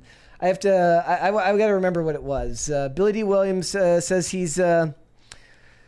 Says he uses both male and female pronouns, but it really boiled down to him saying like basically he's like I never tried to be anything except myself. It became a whole bunch to do about nothing. Where he's an 82-year-old dude who doesn't really understand just how ridiculous our the gender wars have gotten in this country, and it got blown out of proportion.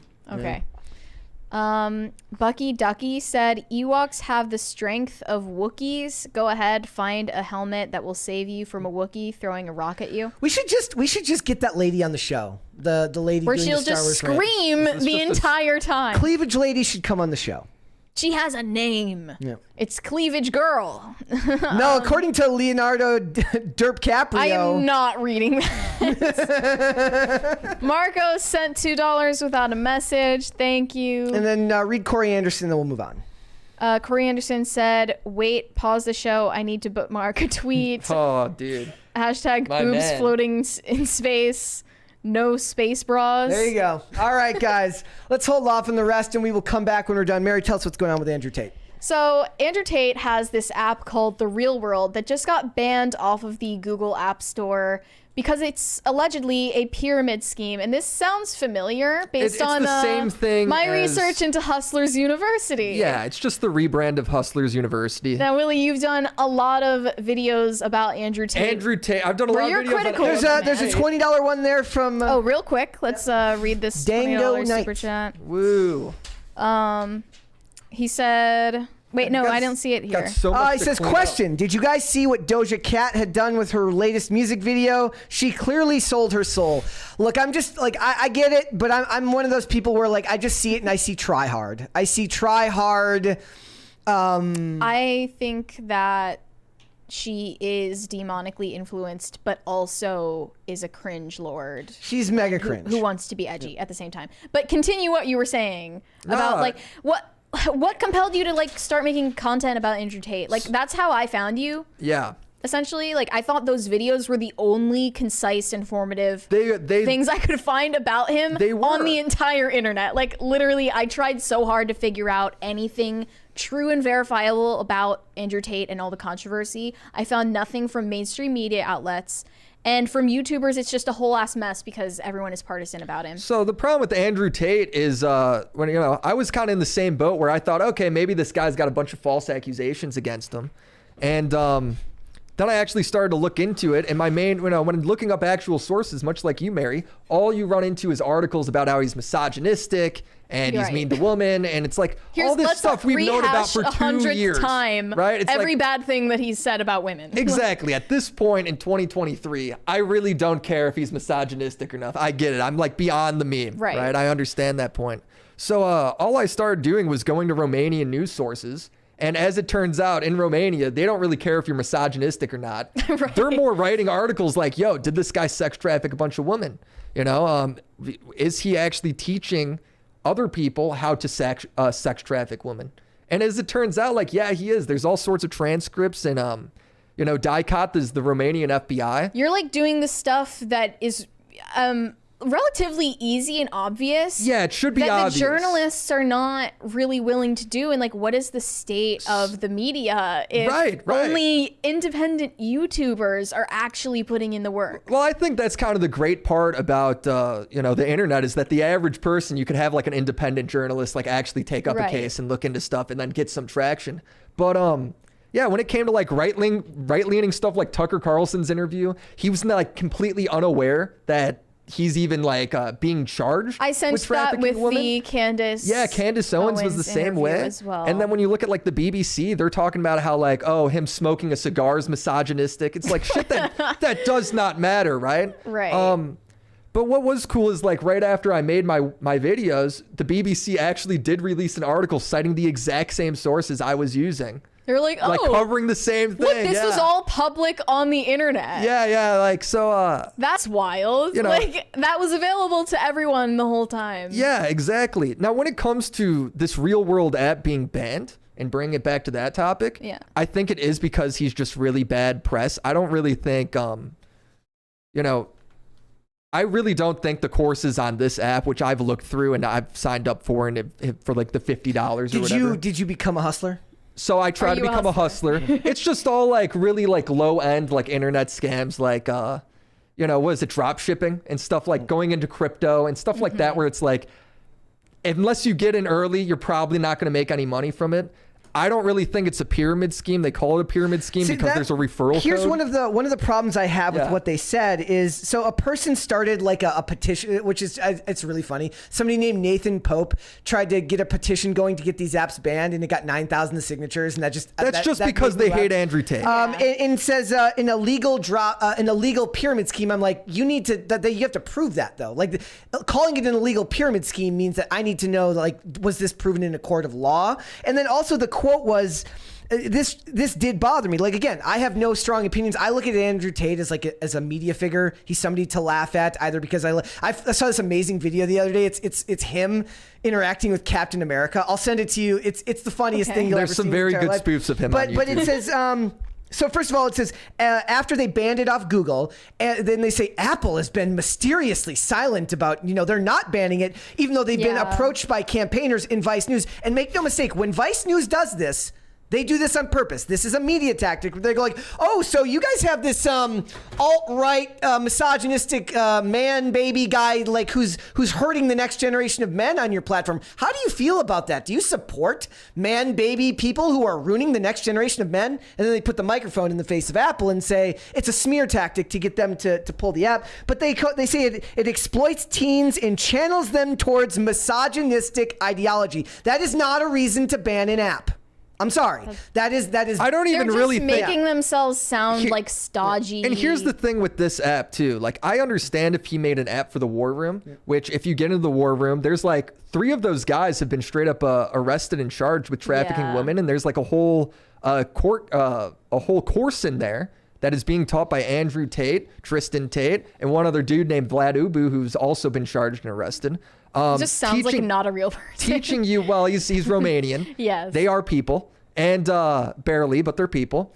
But like teaching you how to go ahead and get these women to fall in love with you and then traffic them and force them into like OnlyFans stuff. Also, however, the Real World app is not that. That is only a $50 a month course. That's basically, the app looks exactly like Discord, and it just teaches you like low-key internet hustles. So I really don't think this... Right. They're just trying to get him on anything. This is just trying to like virtue signal, I guess, and because it's Andrew Tate, it's bad, sort of thing. I don't really, I'm his biggest hater, right? I'm his biggest hater, and I don't think there's the most credible one. I don't think this is it. Yeah. Yeah. You're like his most credible. I think I do a fair job, but if you go ahead and you talk to his fans, they think I'm paid for by Congress. Tell me like what all the response has been like to your Andrew Tate related content thus far. Yeah, so I'd say no meme aside, like if I'm gonna answer that very genuinely, I'd say like most of it's been really positive. Like most of the people that react to the video, and most of his fans, believe it or not, actually see this information because it is damning evidence, and it's like, shit, if he's guilty, he should go to jail, right? So I think most of them the video's damning. If you go ahead and you watch it, I think, and you are an Andrew Tate fan, I think you'd be a lot more skeptical on whether he's innocent or not after watching it. So I think for the most part, it's been a positive response. Obviously, there's some people that are watching it that are like, that are taking his side and saying he's innocent and saying that, you can't traffic women unless you do it violently and stuff like that, even though the UN's definition of sex trafficking for the past 20 years, agreed upon by 150 countries, it doesn't have to be violent. You can coerce them and do it through fraudulent terms. Yeah. So, okay. Do you think that he's doing a good job of rehabilitating his public image post house arrest? Yeah, I do. I think publicly, like when he goes on publicly, like I think he's very convincing. Like again, like if I didn't look into the Romanian, the thing is, I just don't think it matters. I think it's because he's using familiar language to the audience he has. Yeah, and it's easy to hate the media, and the media has sucked covering him. They've done a terrible job, so they've given his fans any reason not to believe them and to believe Andrew Tate. So I don't even blame the people that think the media is all lying and is on his side, because they've done a terrible job. Yeah, the media has kind of done themselves a disservice, but it's why people, like, whenever they don't even know they're doing it. Whenever they get something right, you're just like, I have no sympathy for people not believing you because you've worked so hard to not. You've given them any reason not to believe you. Yeah. We've got a $50 super chat from Jacob Adler here. a partying gift for you before my vacation. Keep up the good work. Catch you in 2 weeks. The crisis really will have to agree to disagree just in general, but happy Friday anyways. Good luck on the date, Brett. That should have sent us the guys, ladies and gentlemen. I wanted to set aside was the crisis meter seems to be frozen, not working. Therefore, I am going to automatically. Why is everything all messed up today? It's I've sabotaged all of it. I think it's Willy's fault. It's definitely Willy's fault. Coming to ruin it. We can all just blame him. Second crisis party, manual, baby. Yep. Thank you. That is so loud. I know. It's great. You guys are all a bunch of schizos. And we like to see it. Okay, so if it's not Andrew Tate, like, who do you think is the worst content creator that you have covered on your channel? And also, like, I kind of looked back on your channel. I saw you used to make more content about video games. Why'd you stop doing that? Are you going to start doing that again? I did that when I was like, you know, I mean, I had like maybe 500 subs at the time when I made like video game content. That's more of just like you're young and you're figuring out how to make like videos on the internet in the first place, and that's what was popular. So, you know, you watch people like JonTron or AVGN. I was just trying to mimic that. I stopped doing it because, you know, you get older, you just don't play as many games. Like the stuff that is fun. You don't have the time unless you're doing it for a living. Yeah. Like when it comes to like Leafy and all that stuff, or like Ethan Klein or all of that, like I was way more into that sort of content. That was a weird kind of golden age for YouTube. It was the best time on YouTube. Prior to or in the middle of Adpocalypse. Yeah. But when it comes to like a worse content creator, like I think for the most part, even I love covering crazy people. I don't necessarily think most of them are bad people. I think Andrew Tate is, because he's trafficking women.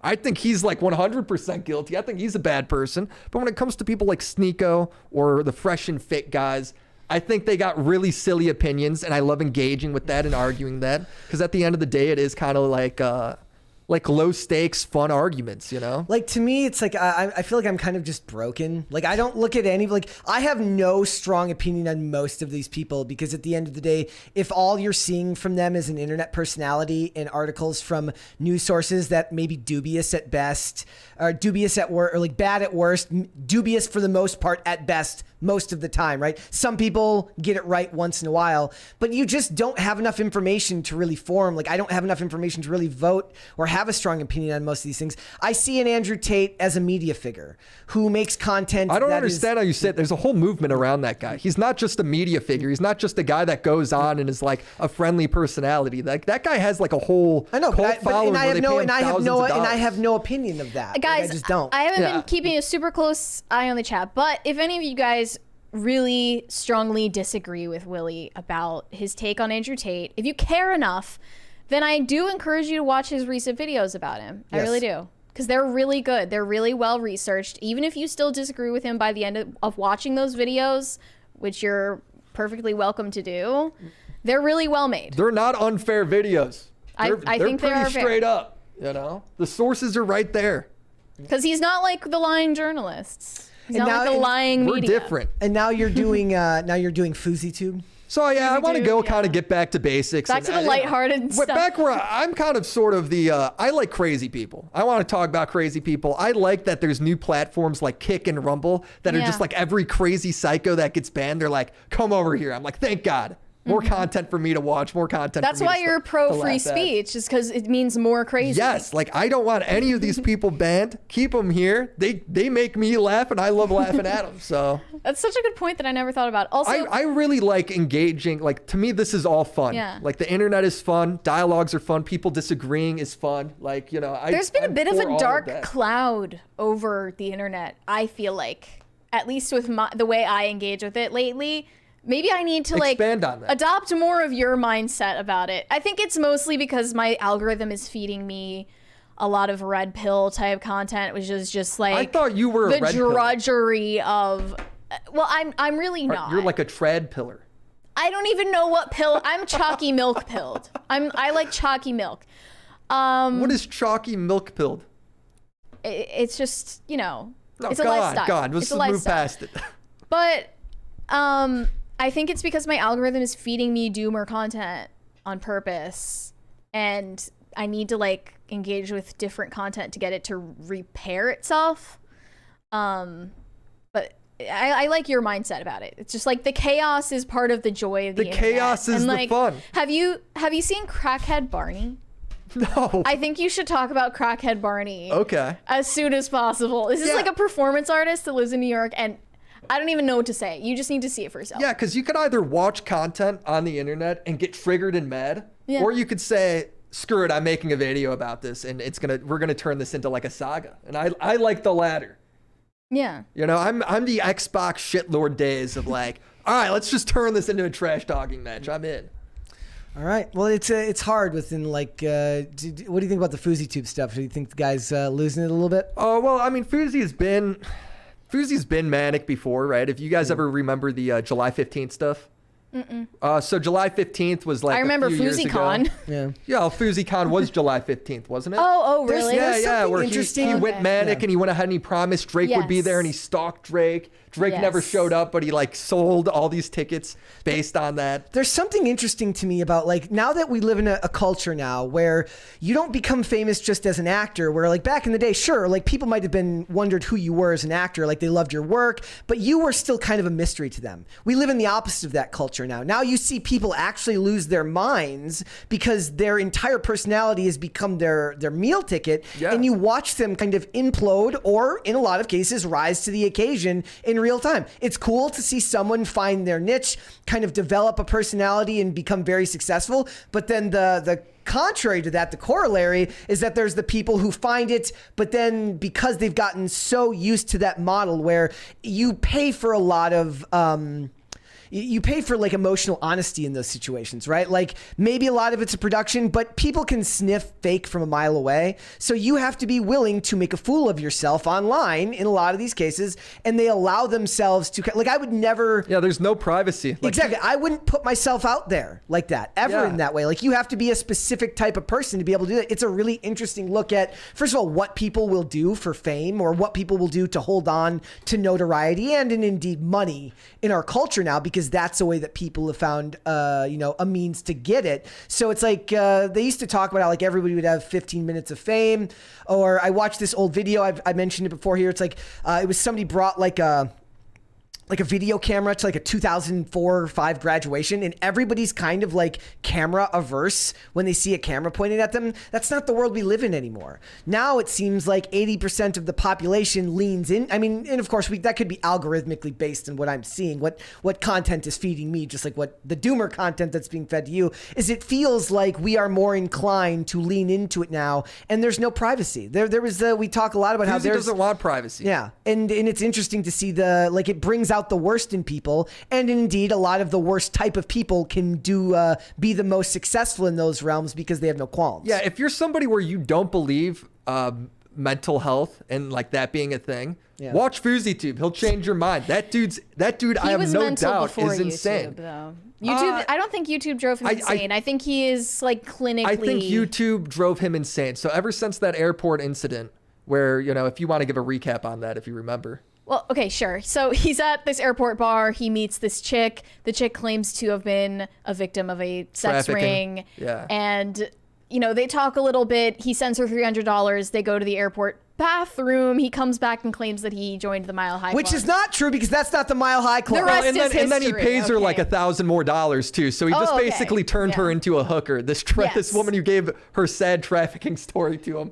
But after that, like he went on he ended up going out to Miami and doing IRL streams with Aiden Ross, and he just purposely stopped taking his mental health medication. Yeah, that's common. That's a common thing. And then he started blaming his employees for it, and his employees are like, "You won't give me the information I need to get it." And he's like, "Well, now you need to get security and tell them to lock me in a room until I can't get and not let me out until I give it to you." And he's like, "Bro, I can't do that. The securities can't do that, right? Security can't hold you hostage." Yeah. So it's that's a crime. So it's just made me think that he was already insane because of the fact that he religiously believed that Drake was gonna be there. Like was not lying. He was not lying. He thought Drake was gonna be there. It was really crazy to watch that happen. When was that again? That was 2019 or That was something? 2020, maybe. 2020?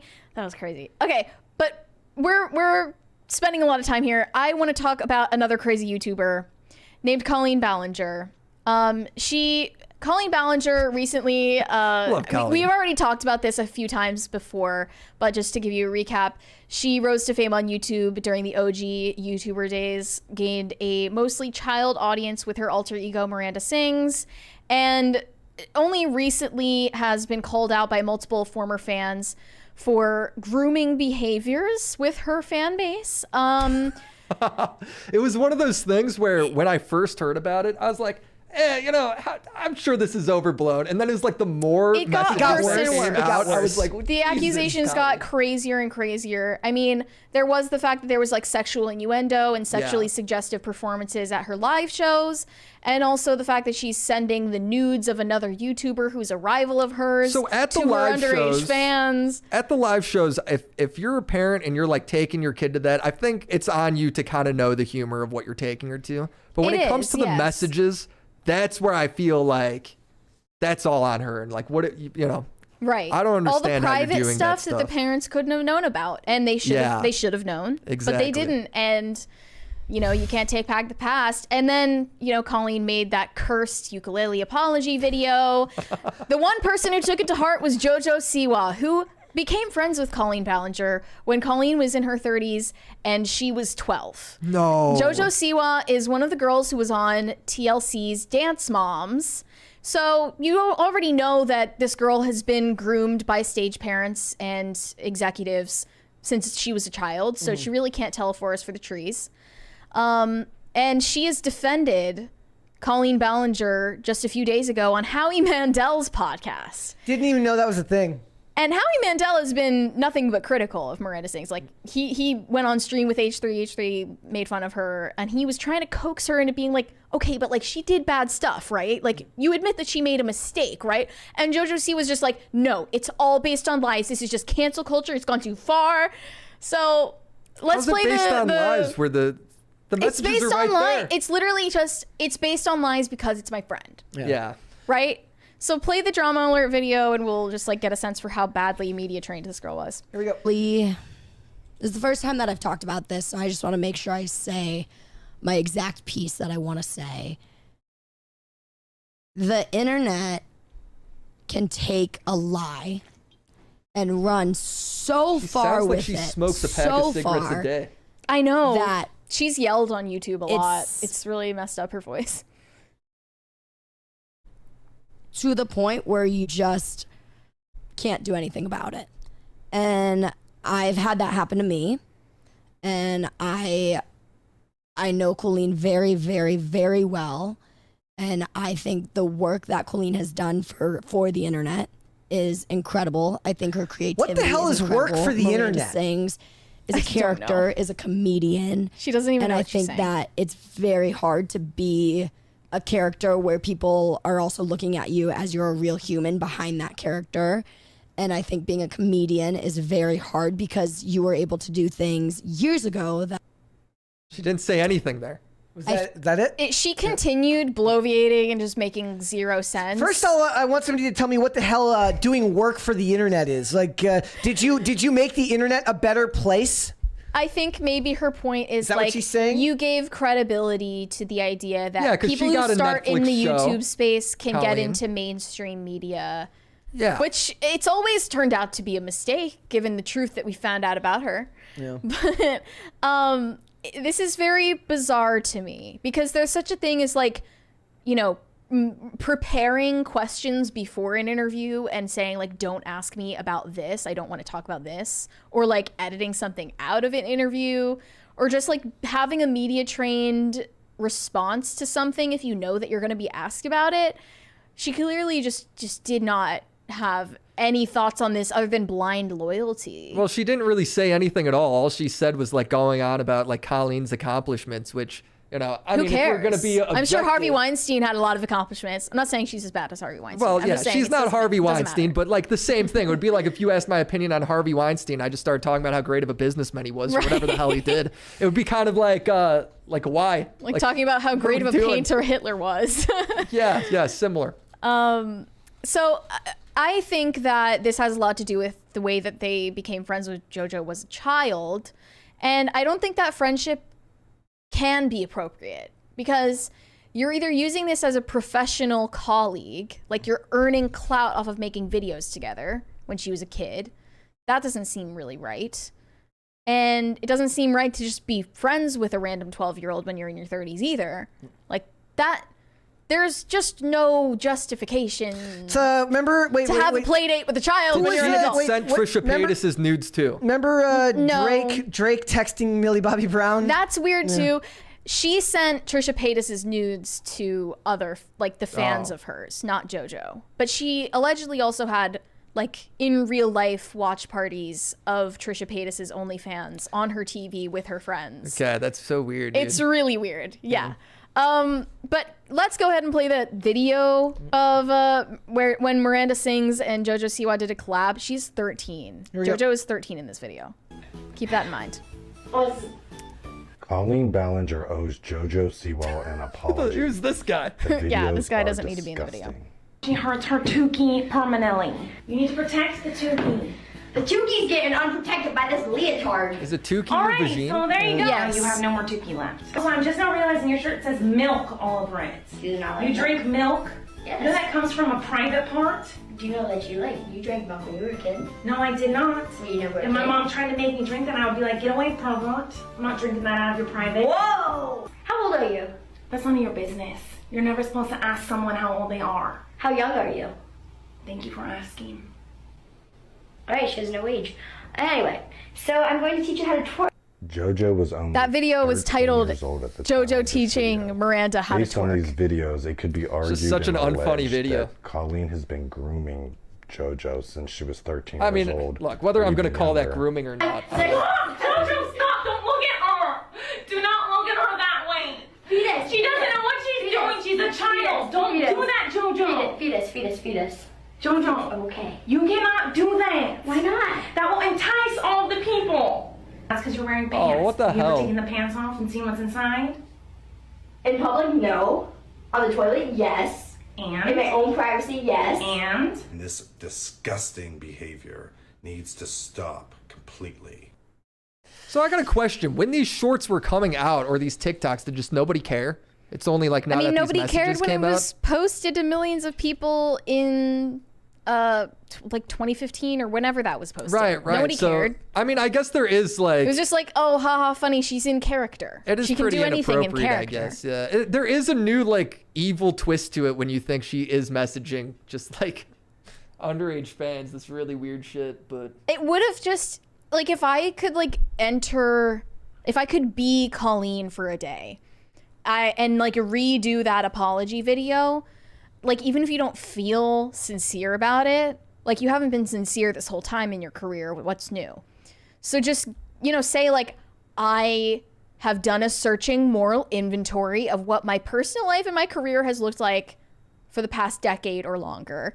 I feel bad about abusing my power because I haven't matured past middle school, and I wanted my fans who are blind loyal to me to perceive my rivals in my career as their enemies and treat them badly.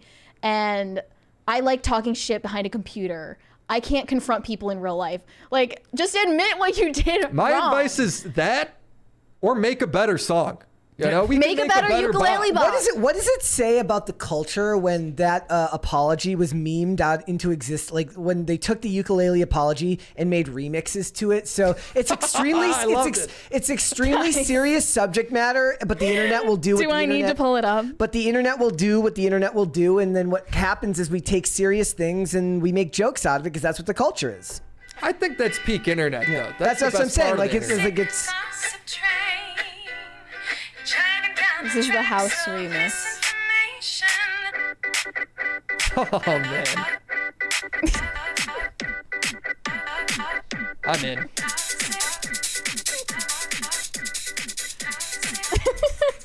That's incredibly unserious. But I just don't know if you can really, if you can criticize JoJo for this when, like, I know she's 20 and she should know better. Yeah. But I mean, 20-year-olds. she's been conditioned for so long about what is normal between adults and kids. I mean, 20-year-olds are still pretty stupid. This girl's boss was Abby Lee Miller when she was like 10. Yeah. And Abby Lee Miller, who just said that she's attracted to high school boys, by the way. Ugh. So I forgot about that. Consider the company this woman has been keeping.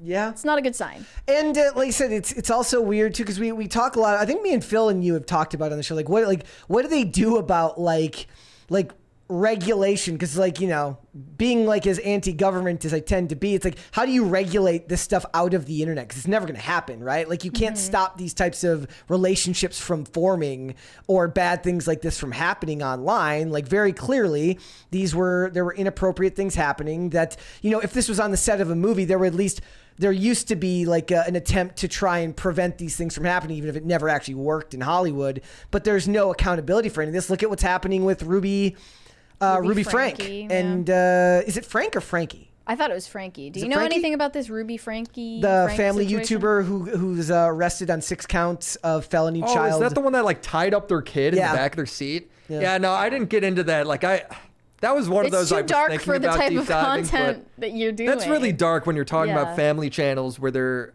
secretly like, you know, there's always the question of, is doing a family channel on YouTube kind of abusing your kid, right? That's always been a question. But she was legit like tying her kids up and throwing them in the back seat. Yeah. You know, so well, what do you think about the family channels? Because I said think- like it's I not think there's- necessarily abuse, but it's a bad idea. I think there's some that probably do it right, and you know, I think there's some where it's okay. You know, family businesses exist where the kids work in it and it can be healthy. But I think on the other hand, like there's Daddy 05 where the whole point is getting your kids to cry and then filming it. I think those ones are obviously really wrong. Or the ones where they're forcing the kid to do like take after take. I don't think that's necessarily right. You know, so I think there's a fine line there. Obviously, it's not regulated and it's just up to like parents to decide when that's okay. Wasn't there a story like a year ago where some lady adopted a kid and then after like the channel hype kind of died with that, she like wanted to return him? They That did. was like a thing, They did so- end up. I forgot But about they that. kind of blamed it on like, oh, it turned out that it wasn't a right fit for like our. Is that what they were saying? Like, But you did adopt him in that the did first turn place into for a the trend. big Like that was a thing. big trend at the time for family channels. to Meanwhile, do. like Jenna Marbles is making a 45-minute apology video for like not caring dressing for her up as fish the Mexicans 10 properly. years ago. Yeah. Like, you know, so I think there's probably less abuse than people think, but it definitely is going on. There was the video yesterday of the mom trying to get the kid to take the selfie, crying. That was Yeah, just- her trying yeah. to get the thumbnail, like the Yeah. vlogger. I don't know if you've seen this, but there's this vlogger who forgot to edit this part out where she's making her I have kid seen cry. that, yes. Yeah. Yeah, so I think in terms of that stuff, like I think that's really bad for the kid. Yeah. Yeah. But how much of that's going on, it's really hard to say because obviously a lot of it is going to get edited out. You know, we'll find out because in like what 10 years, all these kids are going to grow up and start their own YouTube channel. And they're going to start It's going to be the best drama ever. lawsuits. I'm going to be killing it at that point. I think they're also going to start many lawsuits. Yeah, we'll get against them their on here. parents. We'll interview them. It'll be great. Yeah. All right, let's go to Super Chats. Heavy Burn Man said, "Greetings, Brethaniel, Maria, and guest." Brethaniel is a nice name. It's better. Has a ring to it. It's better than Brentley or Bretley. I like Branthony. I like Branthovic because it's a mixture of my first and last name. Bang Bang Lulu said, "Learn to mine." I don't know what that means. I can't see it. Hold on. Learn to mine? Learn to mine? Is it like learn to code? Yeah. Yurishima Otaru said, "Writers are paid less because products are worthless." Yeah, like the point being, like, look, if you want to, what I like about the idea of working for yourself or making these projects is like, look, bet on yourself, right? Say, look, at a lower salary, fine, but I want to make more on the back end, right? So for the writers, you're not going to get that offer off the bat. You're not going to. In a lot of what we're seeing right now is like back in the day when But Hollywood. that's what they used to get. But when there was less people working and there was more credibility amongst these industries, among the same 20, 30, 40 writers who were writing all these big properties, you had more bargaining power because your name recognition carried weight in the industry. If you don't have any of that bargaining power now, they're expecting the union to bargain for you, and that's not going to work when they can. Like, look, at the end of the day, There's a million people out there. They'll just fire you and that's just the way the world works. If you can't write something that's exceptional, if you're not willing to write, if you're not talented enough to write the next Wednesday that blows up. And the sad thing is, even at the end of the day, it doesn't even matter necessarily if it's just the writing that needs to be good. The writing needs to be good. The directing needs to be good. The acting needs to be good. It needs to come out at the right time to catch the public interest. There's so many things that go into making something good that you really are, in most cases, hitting the lottery. But until you can actually get that, they're just going to be like, look, I'll throw you away and I will get this guy who's fresh out of college. They will write for a quarter of the budget. And that's the market right now. Until you have proven that you can ask for more money, you cannot union your way into it, because they will just get rid of you and take the next person who will work for that price. That's a good point. No, I totally get it. I think you're talking past their argument, which is we used to get paid this much because this is how cable was, and now it's no longer cable, and now we're losing out on all that money. How would you, That's essentially it. Then how would you? I don't know the answer to it. Yeah, I was just saying, like, what would be a suggestion for you? Then how would they do that? So I would say I think it's fine for him to not have a solution. I mean, yeah, you're asking me something that's a little out of my depth with that. Yeah, I don't know if I have a for solution. him to just point out like that is a valid problem. I understand the problem there of like, there is now the contracts have changed because the media has changed.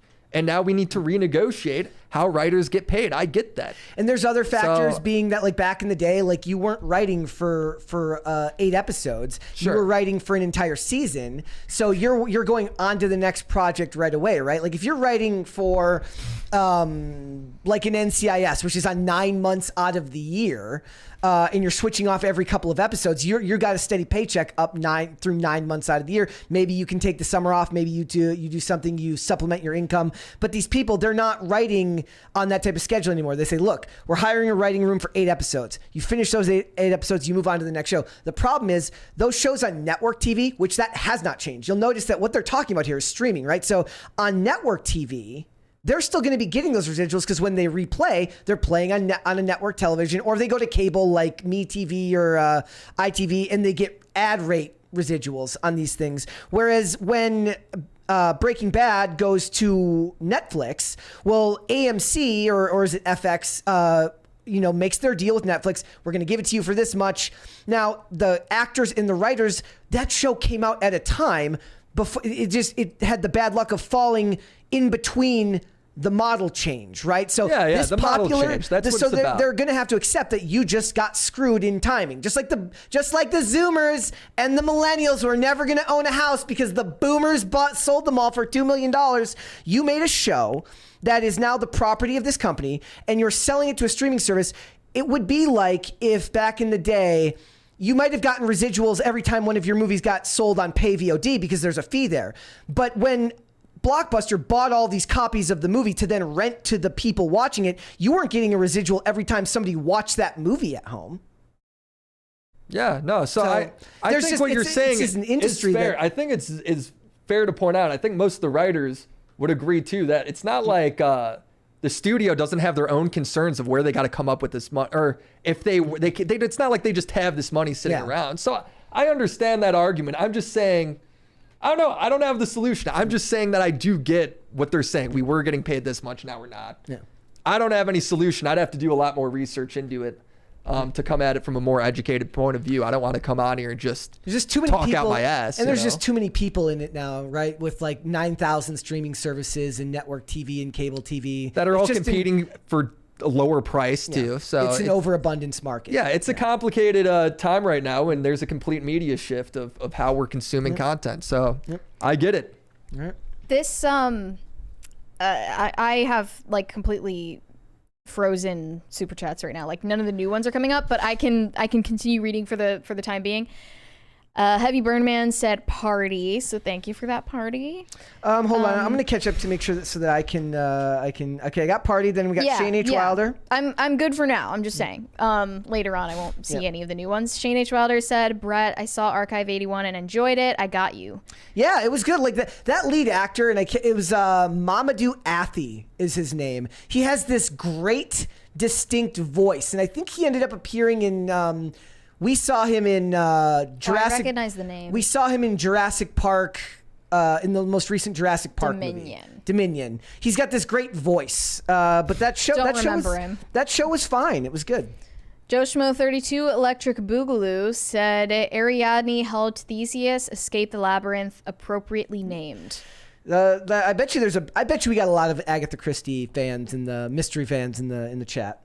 Carpet Fresh said, I really hope anime live action like One Piece takes over the comic book movie industry because it's just getting old at this point. And I've got my own. I love the One Piece Netflix thing. I didn't really like the anime that much. Because it's just slow and it's like old school. Yeah. I'm just not looking forward to the anime was great, or the Netflix adaptation was great. The Last Airbender live action, I just know it's gonna. Well, they already did that once and it was pretty rough. So why again? Why are you doing this again? Money. I don't have high hopes for it. There was a super chat from Irishima Utaru who says dentists have one of the highest sewer slide rates. I wasn't saying dentist, though. I was saying dental hygienist. Do you have the numbers on dental hygienist suicide rates? That I would like to know. Dentists have a high KYS rate? Yeah. Dude, who would have thought? Okay, so I'm saying he's the happiest guy I've ever seen in my entire life. Maybe he's faking it. He's like whistling and the thing is every time it's the same 10 songs that play at these places. And I think that's what does it. And he sings it every just day. Loves every Taylor Swift song. He loves that it. Comes He loves on. it.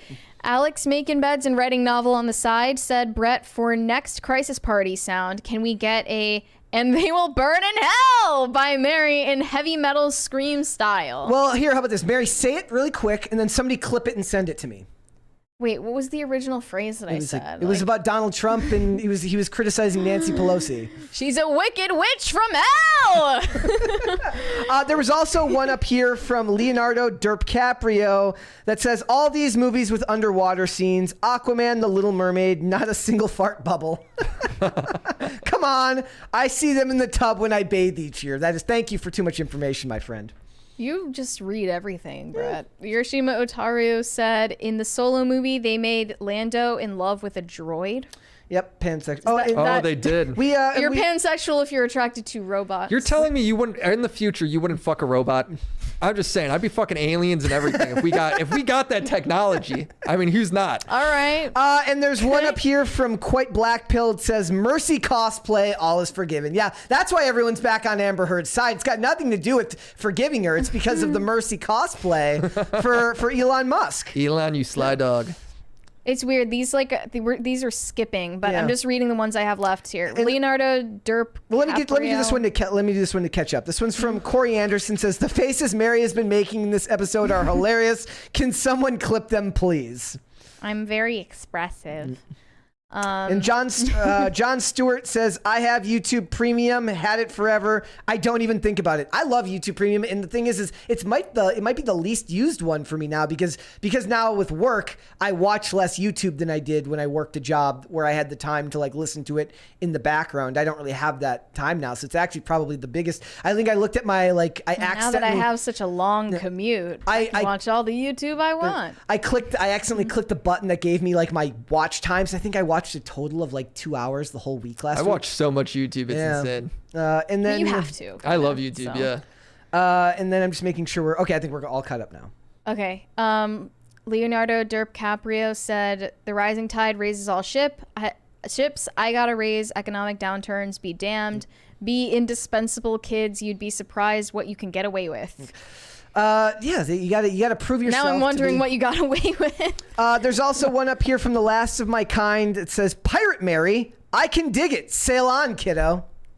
Literally, they did this. Great. I didn't do this. DCNC says, justice for PCC pets. Heart Mocha. They love Mocha. You really disrespected Mocha. You really disrespected Olivia's cat. You're gonna need to apologize. Wait, so is the Crisis Party meter finally moving again? Yeah, but it's weirdly not working. We just got a third Crisis Party, ladies and gentlemen. All right. No, never mind. We're $6 from the third Crisis Party, even though it reset. Okay, someone send $6. And then Jake. Okay, then DCNC says Chalky Milk Fund. Thank you for that. What's this meme? Do you want to tell them the Chalky Milk? No, don't explain it. It's better this way. Okay. Fine. Bogdanov says, I can't read that one. I literally have no idea what any of that says. It's not a language I understand. So I apologize. I'm not reading that one. I give up. But thank you for the $10. We appreciate it. He was very confused. Yes. Leonardo DiCaprio. Oh, you read that one. The Ninja says those were our names in Japanese up at the top there. Oh, Corey Anderson said Brett Tholomew. I've heard that one before.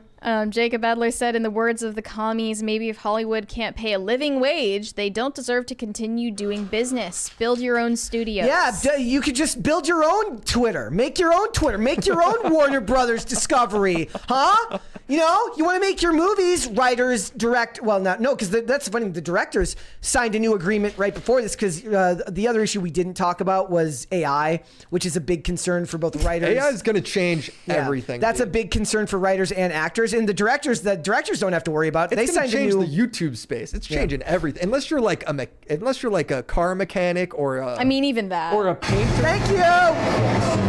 Even it's so loud. I would suspect, like, if you're a mechanic. I can't hear you, Mary. What? We're so used to talking over it that it doesn't even register with me anymore. Yeah, my eardrums are blown out. Yeah, sorry about that.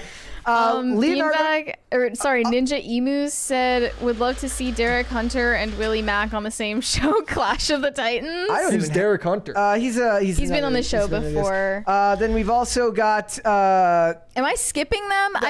I'm reading the ones that are coming up. It's all broken today. So Leonardo DiCaprio says. You'd think gynecologists would be high on the suicide rate as well. They face the same problem as dentists, diseased and smelly orifices. Just looking in the darkest holes. Just the darkest. And then you read Ninja Emus. Now we are. Okay, Beanbag Actual said for the party. Thank you for the party. Leonardo DiCaprio said, you're my hostage. We are hostage right now. This new moniker you've come up with, it's tripping me up. Oh my goodness said, being gay is a choice and crisis parties are based. Go on. No comment. Robert Martinez, this was a $20 one, sorry. Just showing love, stay blessed. Thank you. Thank you. Disco Jensen sent $5 without a message. You guys don't have enough hate chats. What is this? Yeah, they love us. Somebody sent something mean. Somebody say something mean. We can't help that we're so popular. We can't help Where's the foul message? Well, no, they leave the thing is they say the foul messages. It's just they don't want to spend money to. Spend money. Is this the internet or where are we right now? Heavy Burn Man says sleep time party. I've been awake for almost 24 hours. I'm in pain. Well, next time, what you do is you do that on a 24-hour live stream, and you'll be fine. Leonardo DiCaprio said, "What do you call a gang from Minnesota?" Oh, geez. That was good. I don't appreciate that as somebody who's Minnesota born. I don't appreciate that. Bang Bang Lulu said, "Crisis Actors United. Let's unionize." Look, I already said I'm starting I'm going on Timcast strike, and I expect the state here to pay for my strike. I want them to subsidize my lack of a desire to work under the current conditions. They're just going to have to. You, the taxpayers around me, are going to have to pay for my degeneracy. Not all this money, and Brett's not allowed to touch any of it. Exactly. All right, Grofty says, I say mean thing, buck. Corey Anderson says, unions are crap, but I am for it.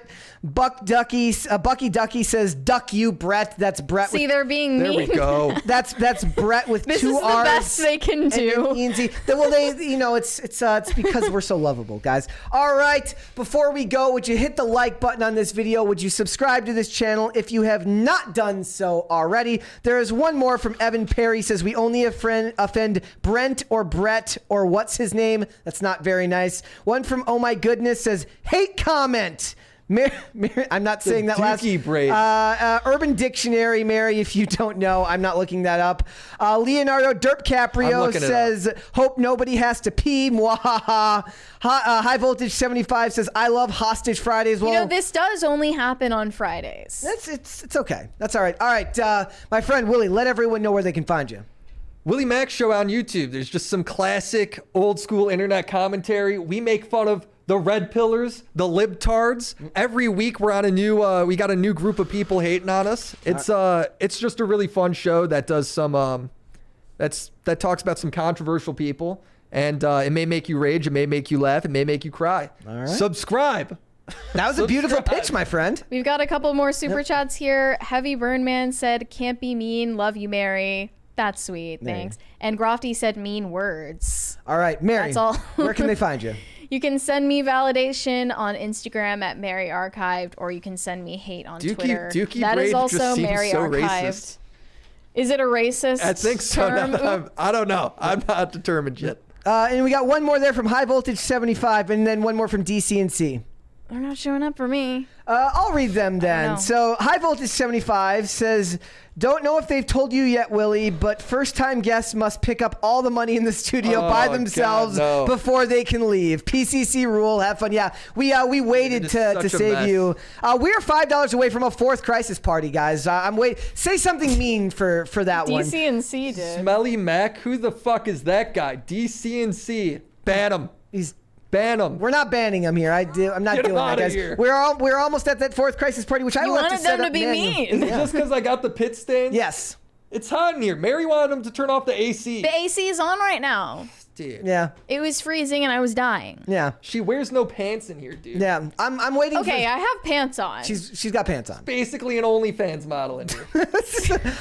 One more from Tacty Platty. He says, "Brett, IRL tonight." No, actually, that means I have an announcement for you. So tonight, I will once again be appearing live at 9 p.m. on Colonel Kurtz's YouTube channel, Pop Culture Roundup. We're going to be talking everything that's going on with Amber Heard, everything that's going on with Ashton Kutcher, all the follow-up from that. 2-hour stream. We went 2 hours and 30 minutes last week. It was a lot of fun. If you didn't get a chance to check out that video, I encourage you to go do so. Also, to tune in tonight. I forgot also to announce something. On Sunday night at 9 p.m. Eastern, I'm going to be on Chrissy Mayer's Simpcast for the first time. I'm really excited. And hopefully we'll get to talk about that crazy heckler that was at her show that knocked out one of her fans and a lot of other stuff. Wow. There's 3 more here as well. We've got more super chats to read. Is Darth Doza. $9.99 plus shipping and handling. Brett Dredd, Carl Urban, yes or no? Oh, dude, yes. I just posted the other day a tweet that said it's been 4,000 however many days and we still haven't gotten a sequel to Dredd. Why the hell not? That movie rules. Everyone should go watch it right now this weekend. It used to be on Amazon Prime, it used to be on Hulu. I do not know if it's still there. If you have not seen the Dredd movie, it's so good. Go watch it. All right, thank you. There's more. I know, there's more. Also, I have to end the poll. They said end the poll.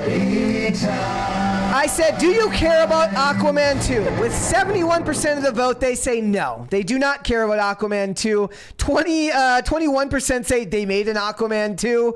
And 6% say yes. That flies in the face of the $1 billion box office that movie, that Those first are the movie horny made. women, the 6%. The 6% are the women who are moms. fans of the horny moms of Pop Culture Crisis that want to see Jason Momoa Are there without many a shirt of on. I imagine there's at least a couple. At least we remembered to end the poll today. Yes. What's the next one? Leonardo DiCaprio said, "You guys are the Minnesota Vikings of relationships. Lots of Aiden game, Nate, no I'll take it. rings." Ow. Damn. Ow, bro. Well, wait, what he say? He's saying that he's basically making fun of. I don't know anything about the Minnesota Vikings, so I was just like reacting the way that you reacted. They've never won a Super Bowl. He said lots of games, no rings. Lots of saying lots of relationships, never been married. Yeah, but That's a good one. That is true. But I was hey, no rings is kind of a W, all right? You don't commit too early. And you wait it out. And to be fair, I was an absolute mess for many years, and if I had gotten married, it would have been an absolute mistake for anybody who would have I would have tricked into doing so back then. That would have been a horrible idea. So I actually came out on top there by not ruining somebody else's only life. by deception. Yes, yeah, exactly.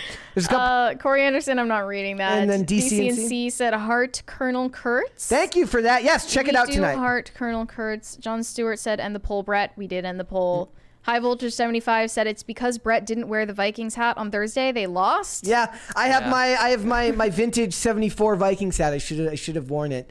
I think I wore a Minnesota Wild hat instead. So, all right, Mary, did you give them an outro? I've already forgotten. I did. All right, guys, if you want to follow me, you can follow me on Instagram and Twix at Brett Dasovic on both of those platforms. Pop Culture Crisis is here Monday through Friday, 3 p.m. Eastern Standard Time. That is noon Pacific, and we are always so grateful for you to join us here. If you'd like to listen to the audio version of this podcast, we are on Amazon Music, Apple Podcasts, Pandora, and Spotify. Leonardo DiCaprio for $2 says, Brett is correct. Marriage is a mistake. I did not say marriage is a mistake. I said at that time in my life, I was such a mess. Marriage would have been a mistake. Big difference. What it is. Okay. So if you want to follow the show on social media, Twix at popculture_show, Facebook and TikTok at Pop Culture Crisis, Instagram at Pop Culture Crisis Pod. We'll be back with another episode on Monday. We'll see you then, guys. Bye.